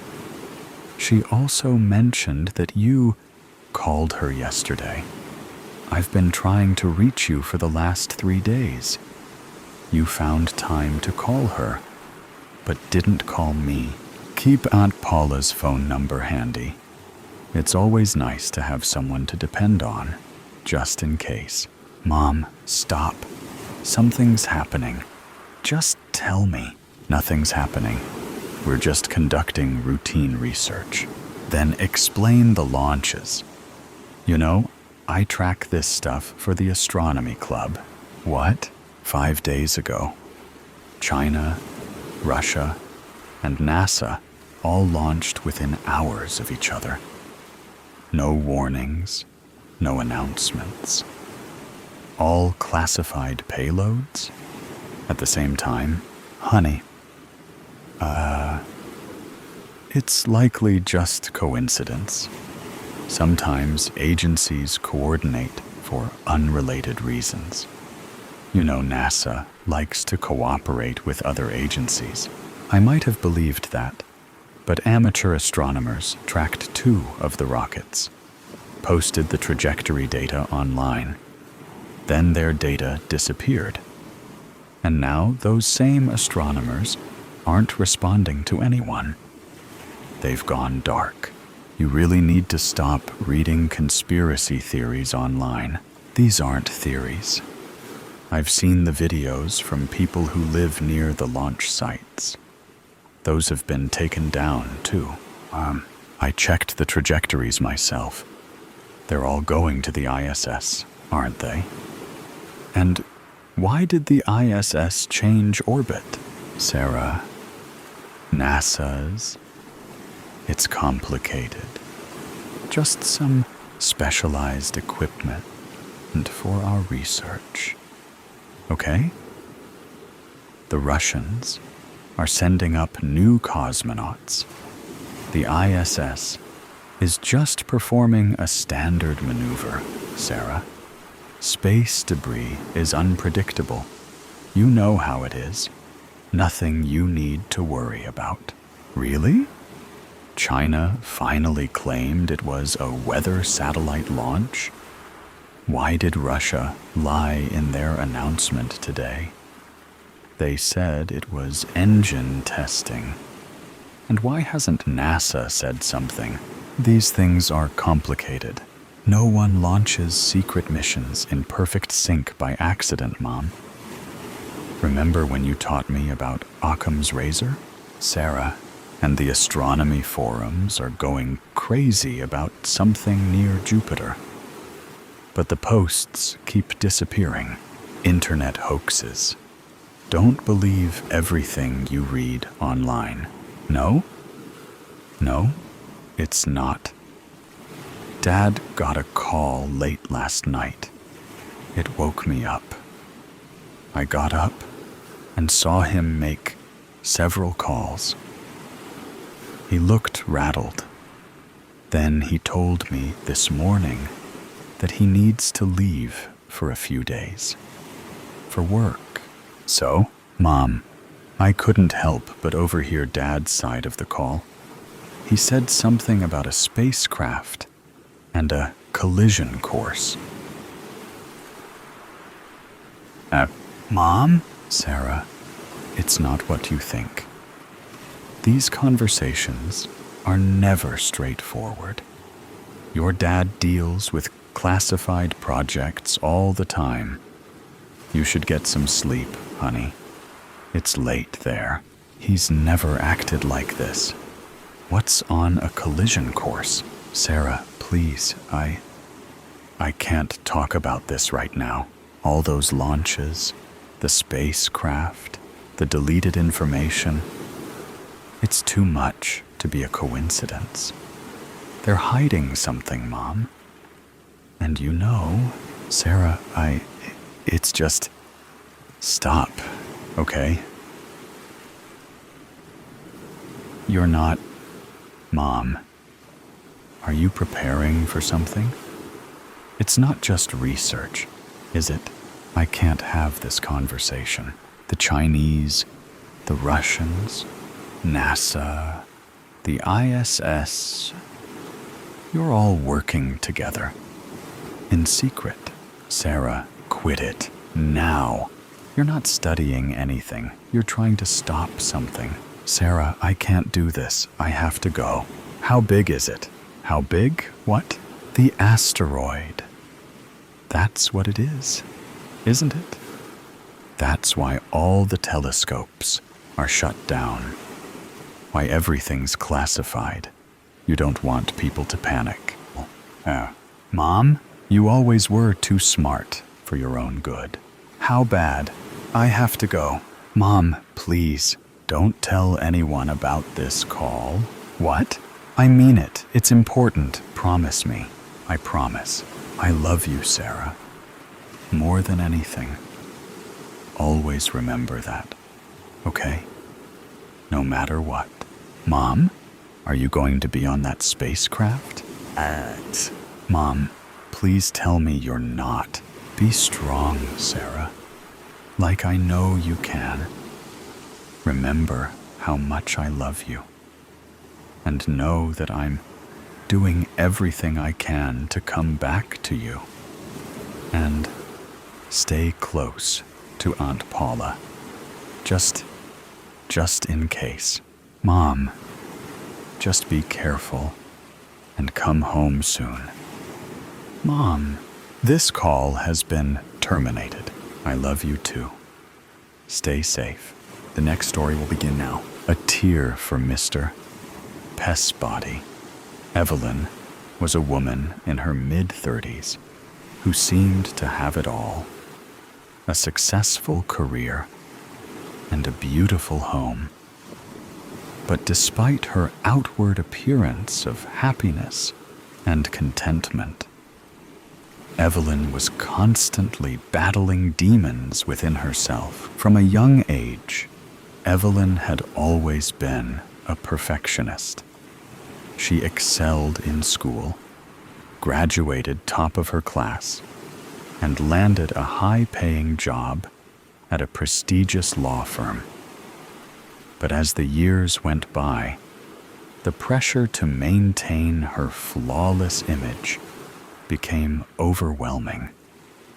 She was constantly striving for perfection in every aspect of her life, fearing that any sign of weakness or failure would shatter the facade she had built. One fateful day, in a moment of sheer desperation, Evelyn fled her office and drove aimlessly. The long highway stretched out before her. Evelyn's journey was not without its challenges. The rhythmic hum of the engine and the gentle whir of the tires on the asphalt were the only sounds that accompanied her. She found herself contemplating the choices that had led her to this point. As she drove down the long highway, occasionally she would drift over her lane, and she would hear the honking of a car horn. She would be lost in thought and not paying attention to the road, which is something she never done before. Evelyn was a very good driver. She did not know what was going on. I need to stop this and get my mine back on the road before I kill myself of someone else. Her headlights illuminated the highway, casting long shadows across the landscape. She had been driving all day and well into the night.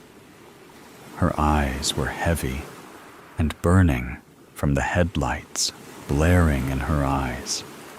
She gripped the steering wheel, her knuckles turning white as she navigated the road ahead. The miles seemed to stretch on endlessly, the road disappearing into the darkness ahead. But she wasn't afraid. She knew she needed to stop soon. The sign up ahead read, "Exit 1 mile." As she exited the highway, she felt a sense of dread. It was not a well-lit road. See let out a sigh of relief as she seen a Waffle House sign lit up. But to get to the Waffle House parking lot, she had to go through an old, abandoned gas station. As she cut through the station, she could see a shadowing figure standing on the corner of the abandoned station. She couldn't take her eyes off the figure. It was as if he was staring right through her. As she pulled into the Waffle House parking lot, she bumped into the curb.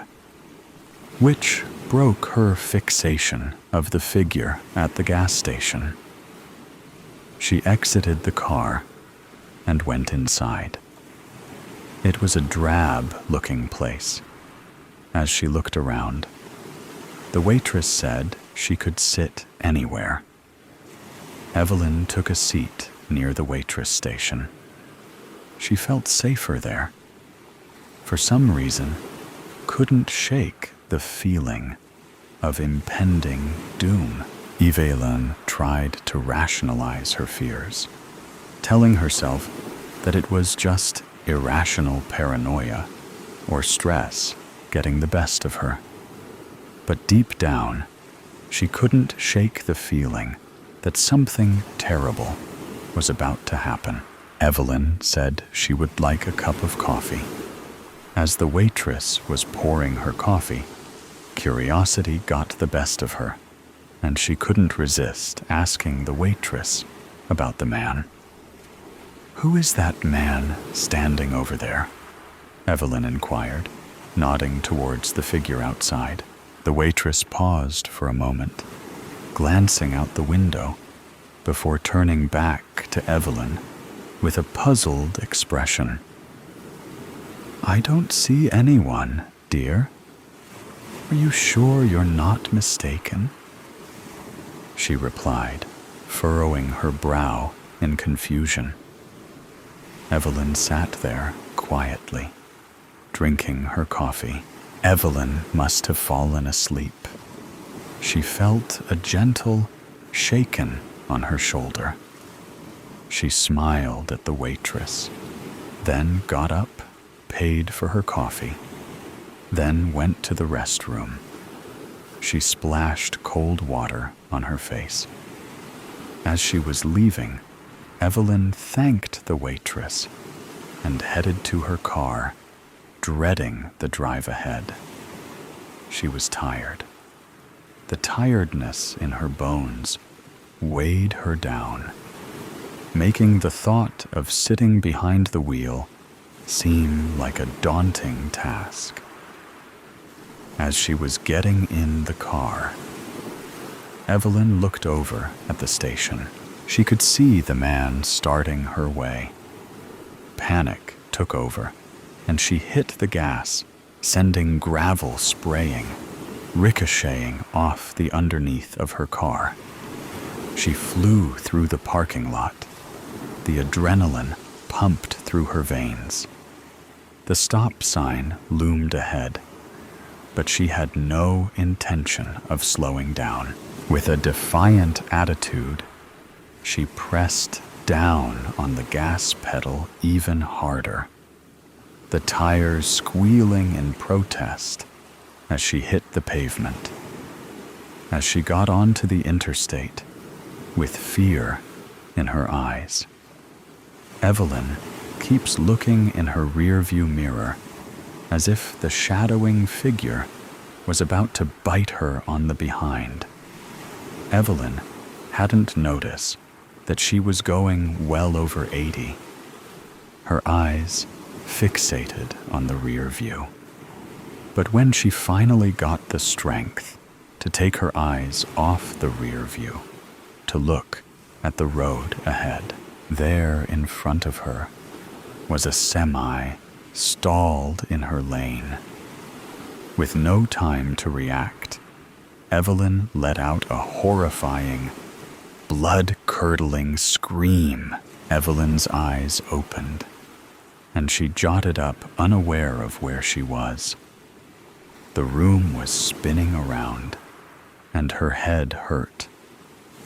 Her boss, Mr. Peabody, was knelling next to her. "No, don't move." He was telling her to take it easy, that she had a bad fall and hit her head, and the ambulance was on the way. All of a sudden, Evelyn grabbed his coat with both hands and blurted out, it was all a dream.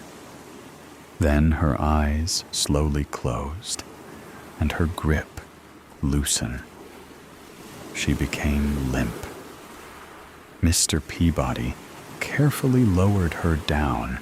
The ambulance hadn't made it in time. She was gone. With tears streaming down his face, he bent down and gave her a kiss on her forehead. Then he pulled the blanket up over her head. As he sat there with his heart breaking, regretting that he never told her that he loved her. We think it's over, but in fact, it's just begun. The next story will thrill you in a completely different way. The levee. This is bullshit. It doesn't take two of us to guard this levee. Nothing's going to happen, especially not this time of night in the pouring rain. Don't know why we have to stand outside rather than sit in the cab. Could see just as bad from in than out. You just drove in today. Go ahead and get some sleep in the deuce. You look like shit. You look like shit. Nah. Remember, I'm kinda local. I got to sleep in my old bed at my mom's place last night.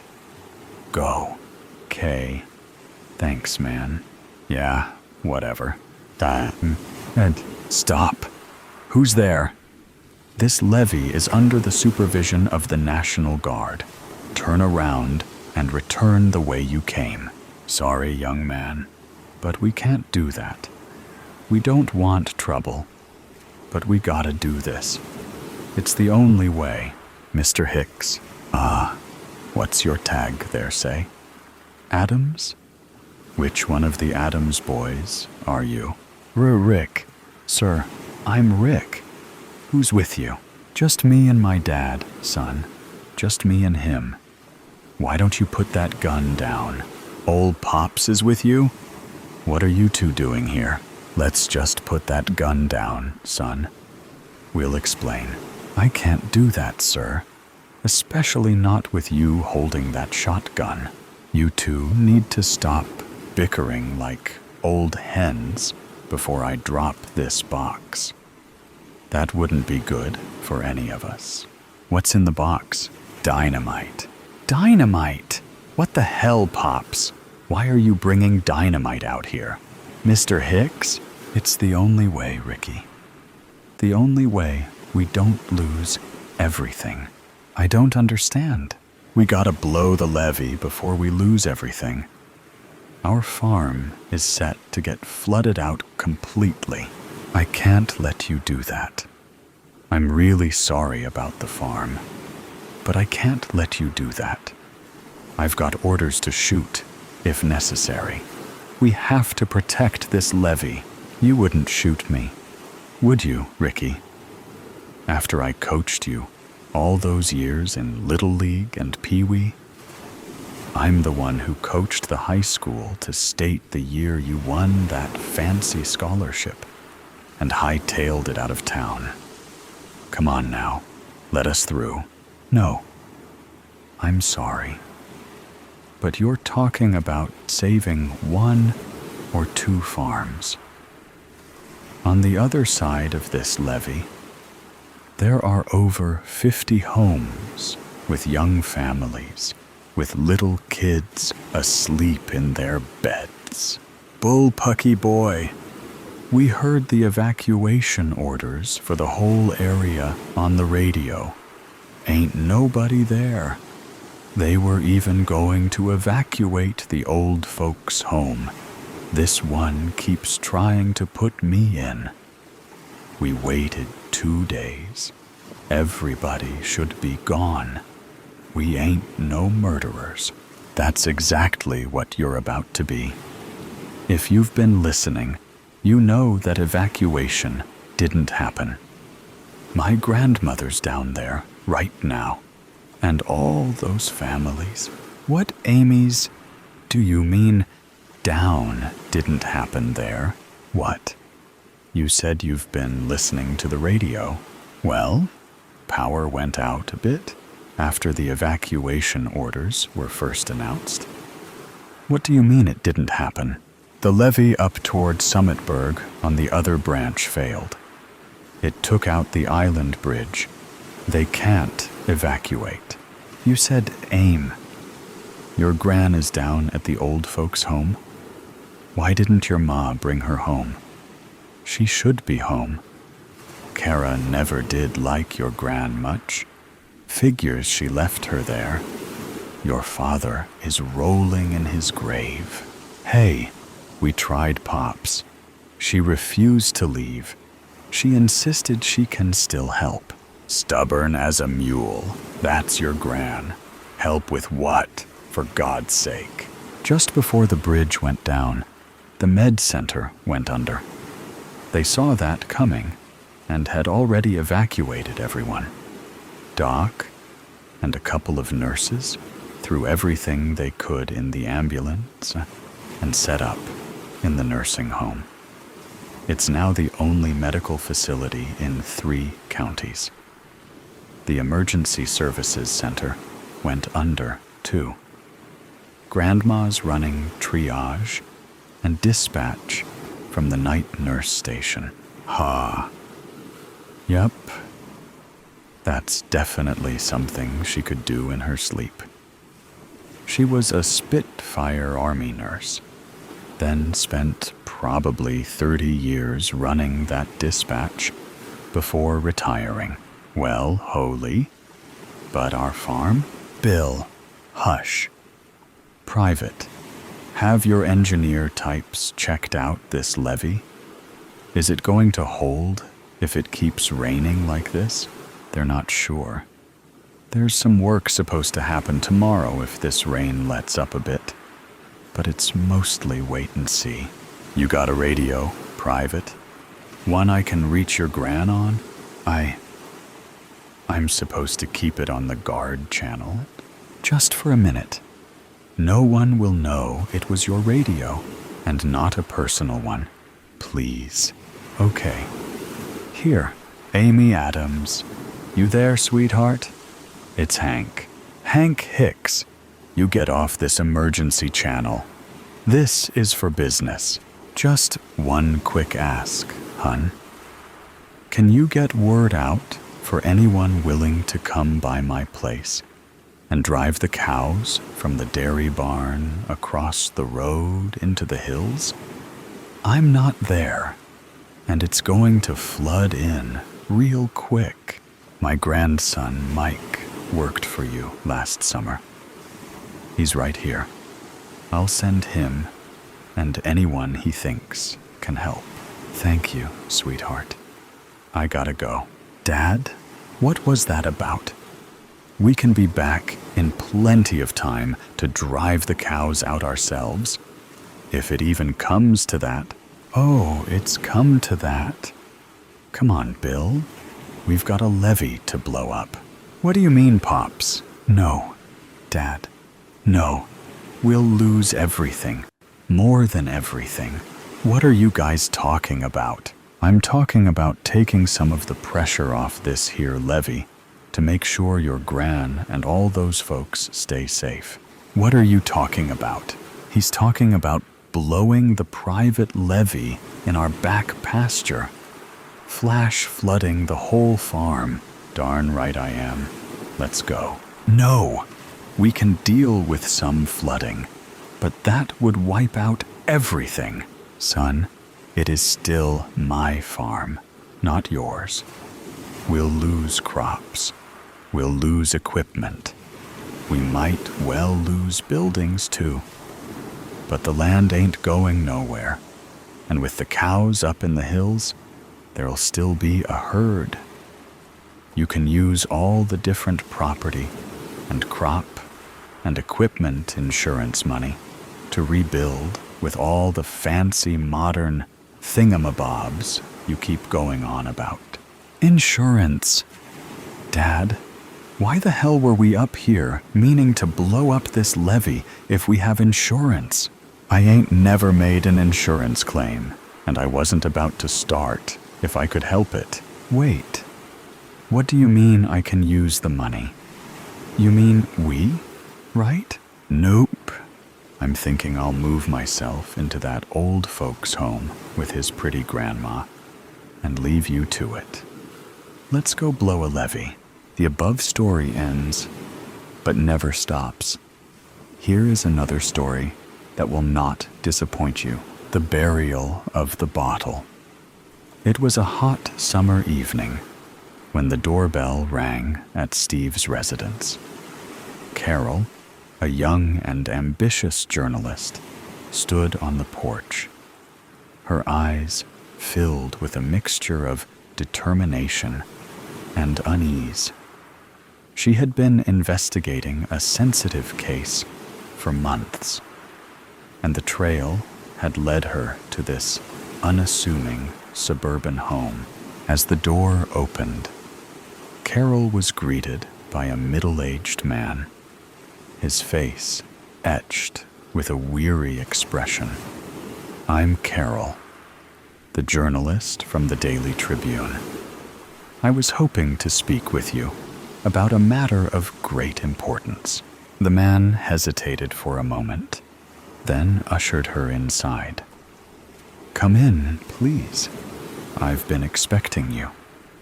Carol followed him into the living room, her senses heightened, aware of the gravity of the situation. He gestured for her to take a seat, and she obliged, her notebook and pen at the ready. "I know why you're here," he began, his voice low and somber. "The truth is, I've been dreading this day for a long time, but I suppose it's time to finally come clean." Carol leaned forward, her eyes fixed on the man before her. "I'm listening. Whatever you tell me, I promise to handle it with the utmost care and discretion." He took a deep breath and began to recount the events that had unfolded years ago, events that had haunted him ever since. It had started with a simple mistake, a moment of carelessness that had spiraled out of control. Steve, a respected accountant in the community, had been tasked with overseeing a large financial transaction for a client. In a moment of weakness, he had succumbed to temptation and diverted a portion of the funds into his own personal account.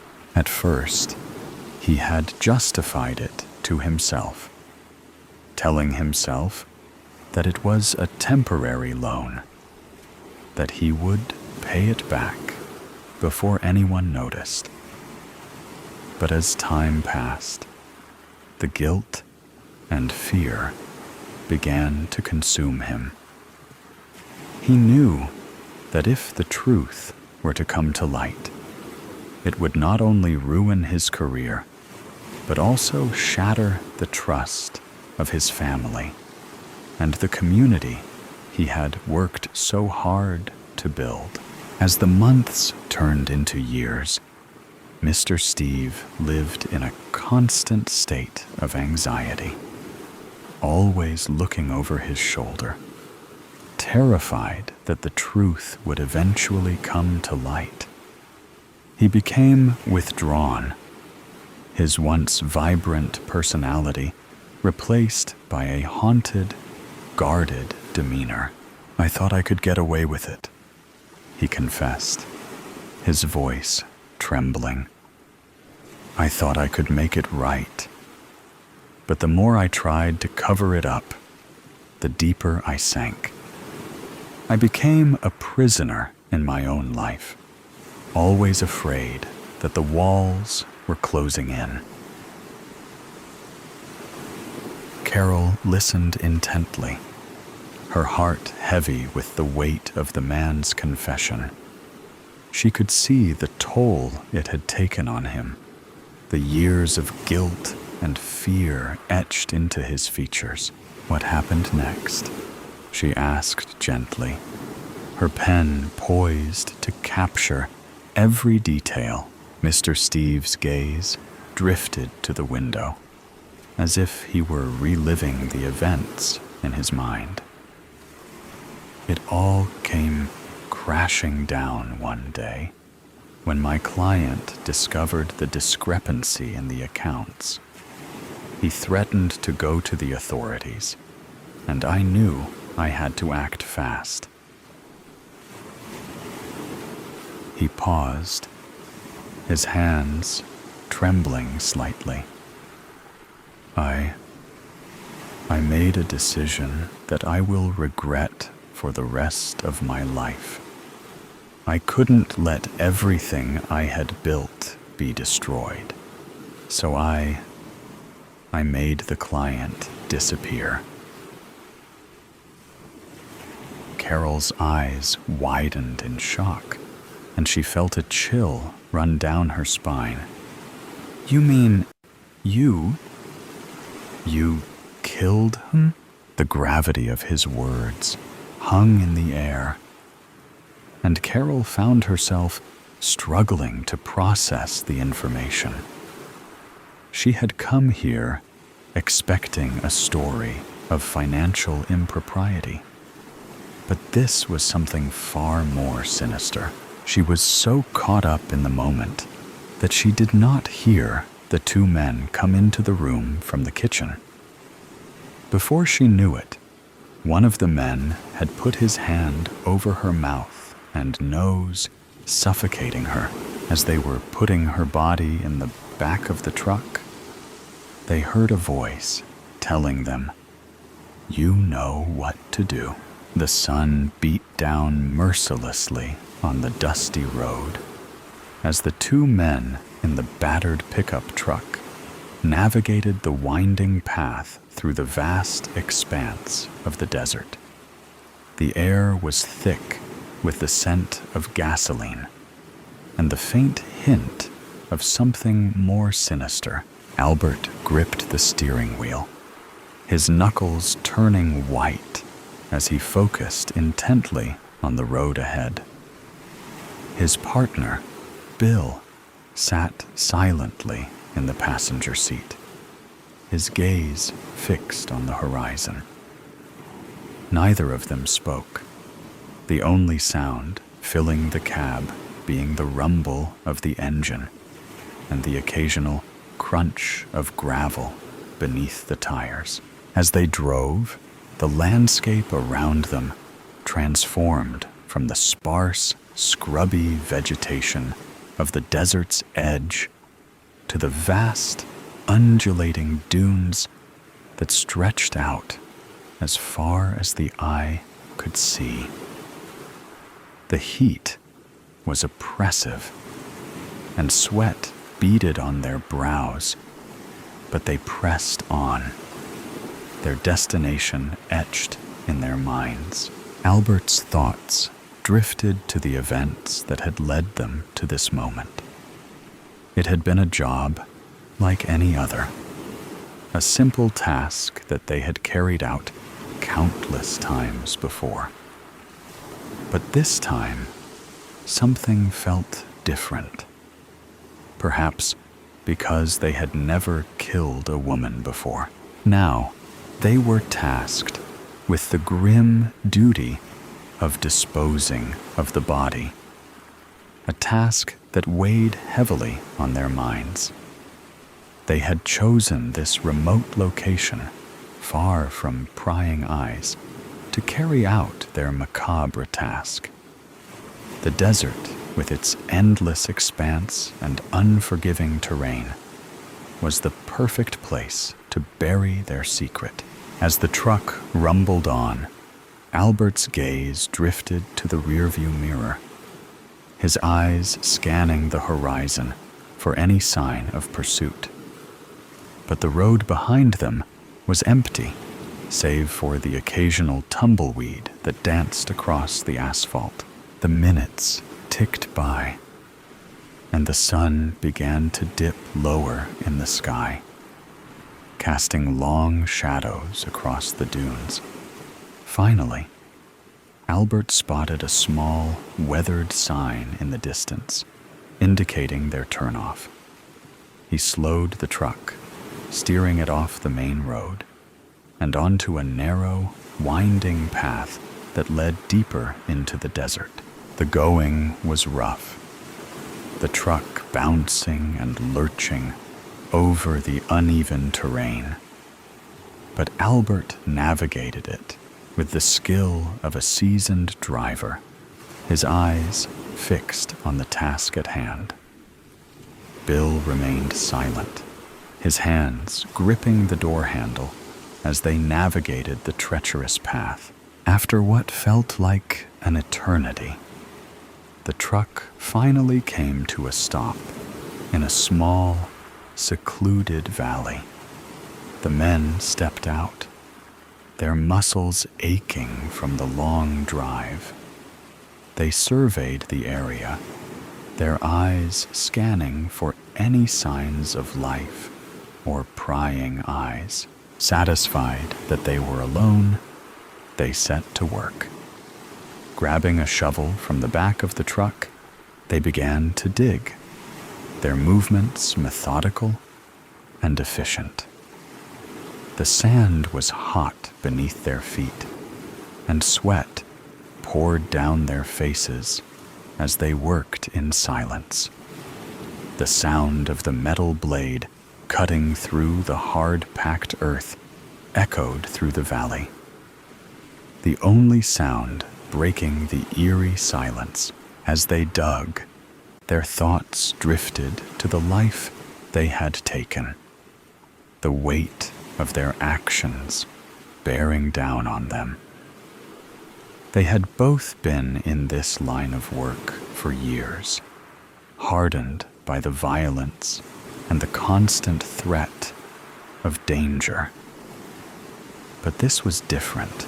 The hole grew deeper, the pile of displaced soil growing ever higher. Finally, after what felt like an eternity, they reached the desired depth. They both hesitated for a moment, staring down into the darkness. But then, without a word, carefully, they lowered the body into the grave, their movements slow and deliberate. Once the body was in place, they began to fill the hole, their shovels biting into the earth with each thrust. The task was arduous, the hot sun beating down on them as they worked. But they pressed on, driven by the need to erase any trace of their crime.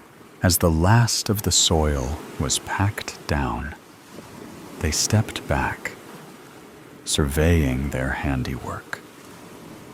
The grave was indistinguishable from the surrounding landscape.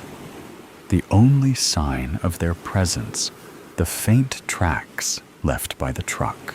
Satisfied that their task was complete, they turned their attention to the final step, the burial of the bottle. This was a ritual they had performed countless times before, a way to mark the end of a job and to ensure that their secret remained hidden. Carefully, they dug a small hole at the base of the grave, just large enough to accommodate the bottle. They placed it inside, the glass glinting in the fading light, and then covered it over, ensuring that no trace of their presence. Thank you for being here to listen with me. Let's enjoy the new story together. Sayamontes, do not enter. All men to the gates, I ordered. Run, run, fast.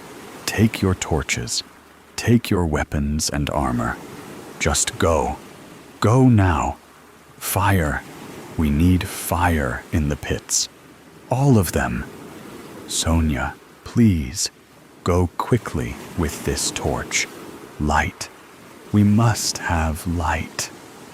The rest of you beautiful women, I depend on you to help me protect Sayamontes. Will you?" That was all I had to say, as they took action barricading the massive castle doors. It was too late when the guards alerted us. There had been a breach at our southern gate. This was unprecedented. 24 people against our population of 69. Were they stupid? Sonia approached me as I sat on my throne. "It is finished. I have set fires around the perimeter," she said. "Don't panic. Don't panic," I said to myself. Then Daniel, who was a little older than me, rushed to the throne, all covered in blood. "I made it. I made it back alive. I had to see your face one last time, my great leader," cried poor Daniel. Then he collapsed. He did a face plant right at the foot of my throne. A knife protruded from his spine. "Oh my. Is he dead, Sonia?" "Oh, check him, please," I begged. "No pulse. He's dead," she said as she closed his dead, bloodshot eyes. "I'm so sorry, Martha. It's great leader. Remember?" I said softly, but harshly. "Oh, I'm sorry. It just slipped." "All right. Go fetch me some wine." I did not know how many casualties we had. The fight had just started. I needed answers. It took her a few minutes, but Sonia returned with 2 bottles of Cabernet. "Sonia, my brave friend, you have always supported me. I've cried on your shoulder many times. I need you to hide. Hide in the dungeons. Take fire and water. Pack as if you are going away for a long winter trip. It gets cold down there. Take blankets. Make 2 trips if you must. If something happens to me, and I'll put it in writing, you will be heir to the throne. But great leader, go," I ordered as I teared up. "Yes, I'll go, but..." "Yes, the absinthe. May I..." "It's yours. You'll need it more than me. I've got my wine. Actually, fetch me 1 bottle. Before you leave, we'll have us a drink." "Yes, great leader. Do you want sugar cubes? I can light it up. Or do you want it straight?" Before I could answer, we heard screams coming from one man on our side of the gate. Such brutal screams. Blood-curdling screams. I wanted the screams to stop. "Go. Absinthe. The works. Light it up. Oh, dear Lord in heaven, if you are real, if there really is sin, then forgive me for what I am about to do." I took off my crown and placed it on the throne. I dressed myself in chainmail armor, and Sonia returned with the drinks. "Where are you going?" "Why the armor?" she asked as she put sugar cubes on a silver slotted spoon. She then lit the drinks on fire. I could smell sweet licorice fill the air. "If we must fight, I will join the men on the battlefield. Sonia, we're going to win," I assured her. "Please now, drink." The fire had burnt away the sugar, and in minutes, the drinks were gone. They were strong, delicious. It made my mouth and my lips go numb. Thank you, Sonia. It's time. When she left, I did not know if I would see her again. I, then, gathered my weapons and approached my female guards at the front doors. "Open, please," I ordered. They removed the barricades and opened the heavy doors. As I stepped forward, I tripped over my chainmail suit. "Blast!" I swore. I had fallen hard and landed on my bad knee. "Damn it!" I swore again. A woman named Clarice tried to help me up, but my bad knee was telling me, "No, don't. You must go back to the throne, great leader," said Clarice in her uniquely soothing voice. I did not want to go back, but I did. I quickly put it in writing my plans for Sonia. Then, finally, the screaming stopped. I felt my stomach drop. Could it be over? Or could my men all be dead or captured? I needed more answers. I stared out the open doors and into the darkness. It was the longest minute of my life. Then, ahead, the head of Bartholomew came flying through the doors. It landed with a splat right next to Daniel's corpse. I couldn't help but scream. Someone had just thrown Bartholomew's head at me. I instantly grabbed my bow and arrow. I shot it into the darkness, and it hit the target that was about to come inside. "Clarice, drag the piece of shite in. Strip him! Search him!" I yelled. He wore a belt of knives and filthy, worn-out clothes. 12 knives, to be exact. One massive knife had jagged edges like a saw. This must be what he killed poor Bartholomew with. The bastard. I rose up from my throne and retrieved that knife. I approached the dead stranger, and I sawed off his right leg. "How do you like that? Huh? How do you like that?" I spat in his ugly face. I plunged the wicked knife deep into his throat, and when I pulled it out, blood sprayed out all over me and Clarice. Some women gasped, some cheered, some just stood in silence. I killed. My first killing and dismemberment.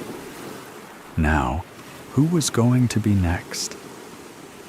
I waited. I waited for something to happen. The quiet. Oh, the quiet was killing me. Clarice took inventory of what the sick bastard possessed. She found a nice pocket watch, some pain pills. These will come in handy.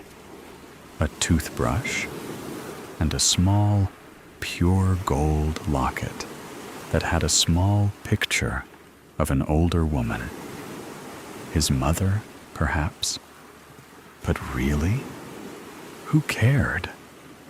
I tore out the picture and walked out towards the closest fire pit. I ripped it in half and threw it into the fire. I laughed a little as I watched the woman in the picture vanish into ashes and smoke. I pocketed the locket and said to it, "You're in a better place, my new friend. I'm sure of it. I will protect you." Then I turned to the women who watched me from the doorway, as they were too afraid to step outside with me.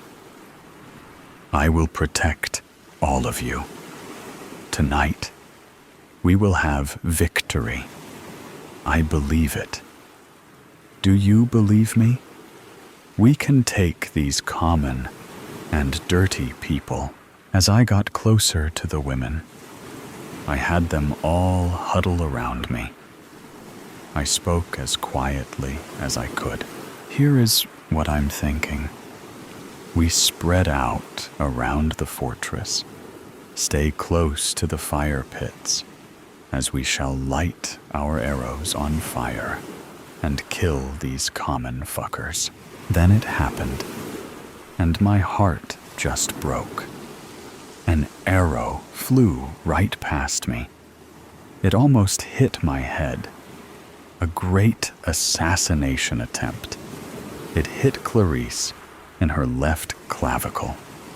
She collapsed. "Spread out.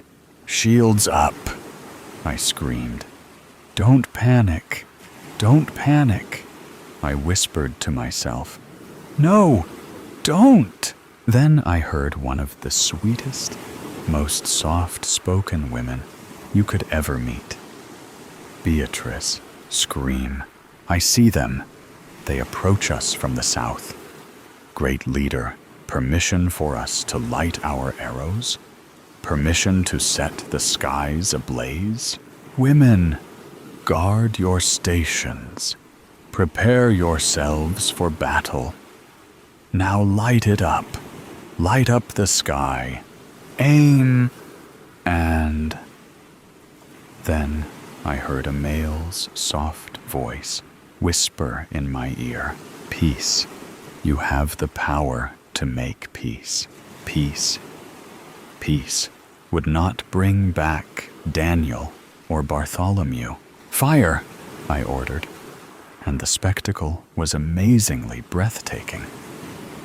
The arrows lit up the south side of Siamontes.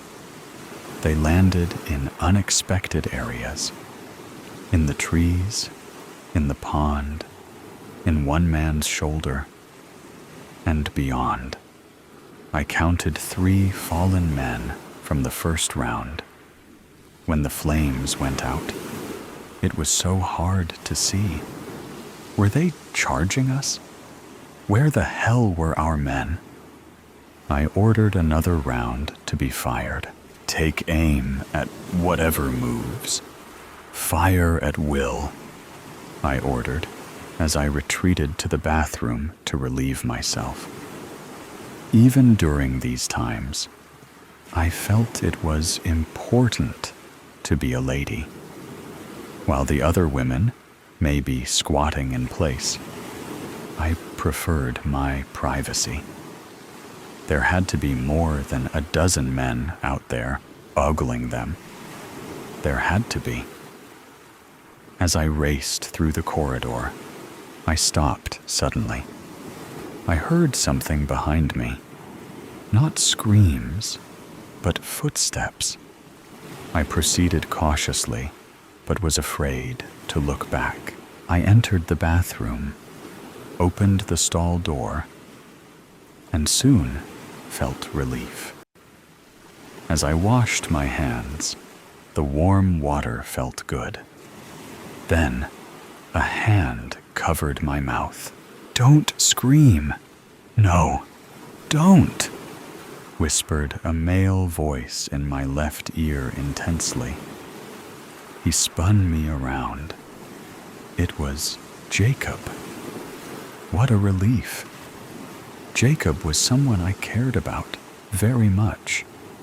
We enjoyed our private times together. We had hot sex. He was quite possibly the best I had ever had. He uncovered my mouth and smiled at me with perfect chops. "What are you doing here?" I asked. "The men are to guard the gates. I needed you to protect the women." I became unglued. Why is this happening? How many men have we lost? This is not okay. Why are you so calm? He grabbed both of my arms and told me to be calm. to listen closely. Daniel got a bit ahead of himself. You know how he gets excited, right? Well, he just took off, running towards the southern gate. He had his torch, and we told him to stop, to wait, but he just kept running. Then his torch went out. It was like he just disappeared. We kept moving, and we were careful not to let our flames go out. Then I heard Daniel, "Oh my God," a phrase I would normally never use. They got him.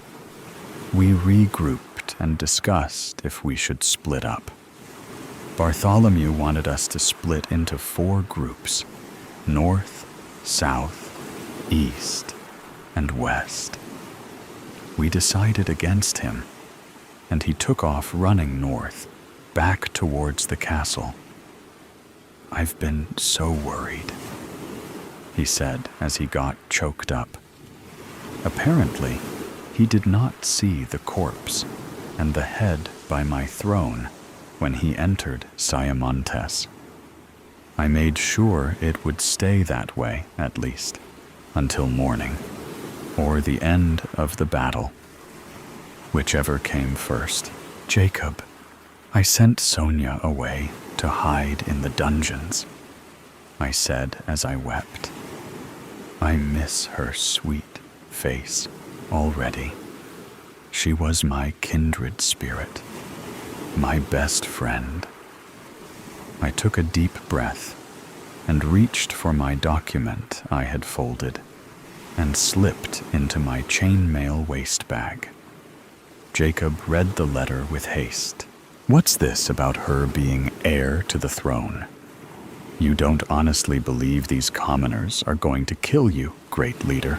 I said, "Nothing. I hoped it would not come to that. But as the leader of my people, I had a responsibility to secure Siamontes, even through the event of my death." "Jacob," I whispered, "can we make quick love before we go back?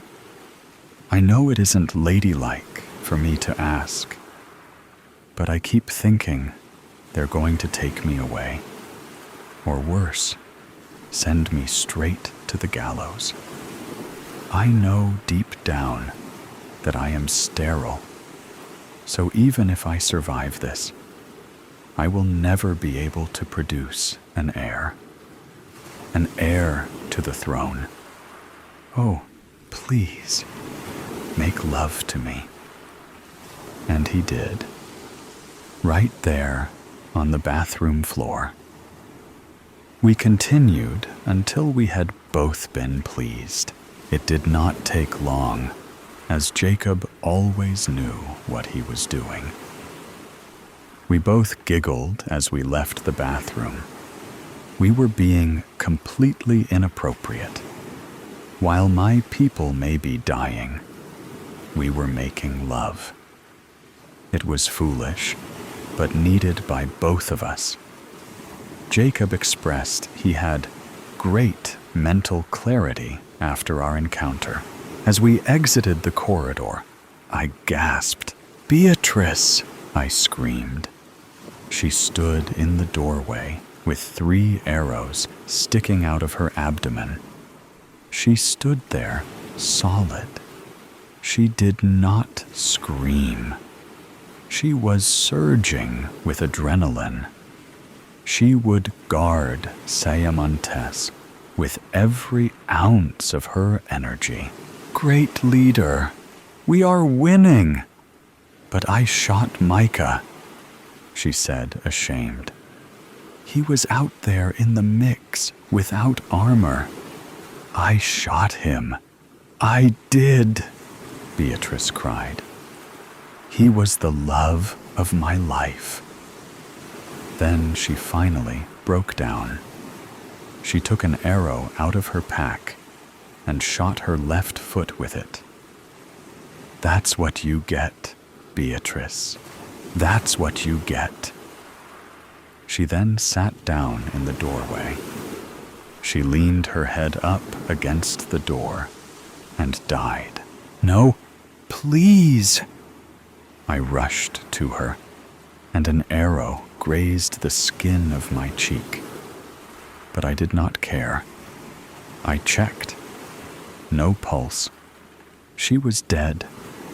And for what? Oh, poor Beatrice. Where was your shield? What did they want? What were their demands? Disoriented again, I stood up and walked towards the brave women that continued to fight. There was Gloria. She always beat me at cards. Samantha never stopped smiling. I watched her for a moment. She was targeting one commoner, arrow after flaming arrow. She did shoot at the guy. She was having the time of her life. She smiled big and laughed. "Take that, you bastard," she said as she nailed her target in the forehead. Were we winning? I think we were. Jacob. I paused. Where are the other men? Jacob, we got separated. Separated in all the chaos. That's all I can say. The next thing I remember was being alone in the darkness. My torch had gone out, yet I was so careful not to let it. Then I found myself backtracking to Siamontes, a deserter. Jacob was a deserter. He carefully reached for my arms, but I pulled away. Samantha raced inside, laughing. "Hey guys, look! They got my ear, and it doesn't even hurt." I shook my head. Was everyone losing it? I wish I had some feathers to give to Jacob as a symbol for his cowardice. Tar and feathers also seemed like a good idea. We could send him to the commoners on a rail. Do with him what you must, and leave the rest of us be. I want you to leave Siamontes, never to return. I did not have to say any more. His time here was done. He knew this castle as well as I did. I folded my arms as if to say, I'm done. Find your own way out. We were nearing the final stretch. I could feel it.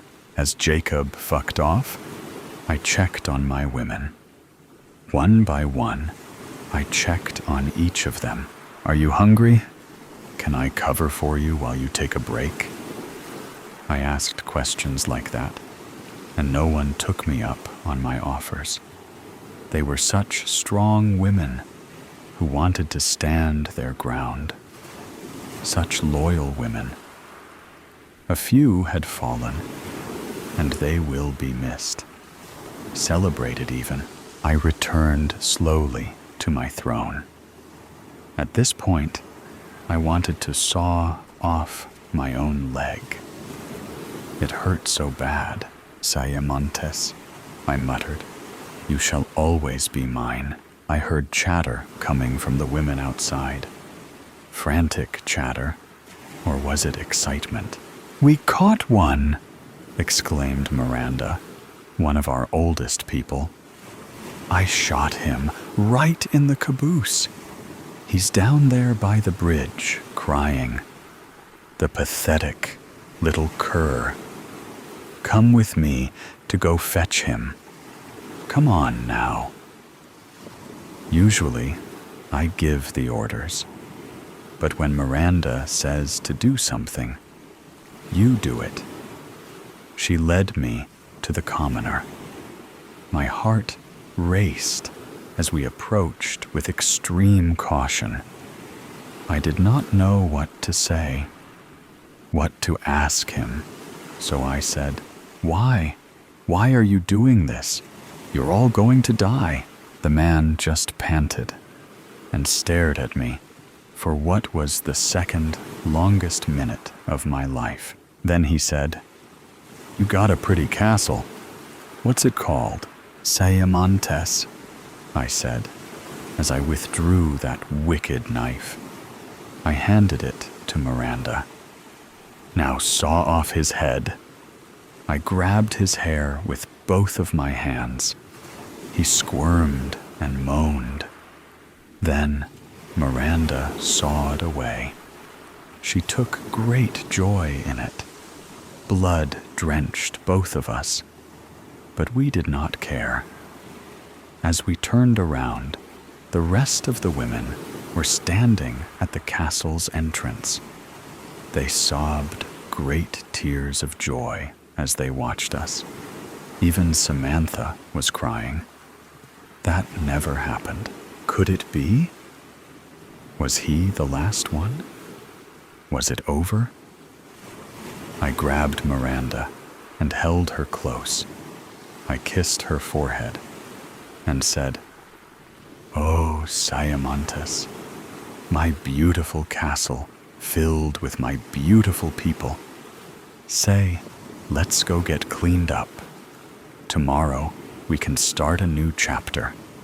It will be just us girls." So today's story has come to an end. Or perhaps it never really ended. There are mysteries still there, questions still unanswered, and sometimes things that seem to only exist in stories can creep into reality in unexpected ways. Are you sure that when you turn off the sound, everything around you will still be normal as before? Or is there something watching you? Either way, always remember that these are just stories, or at least we want to believe that they are. If you like moments of suspense, tension, and breathlessness, don't forget to follow me so you don't miss the next stories. And next time, when you come back, make sure you are ready, because what awaits you may be even scarier than you thought. See you again if you still have the courage to continue listening.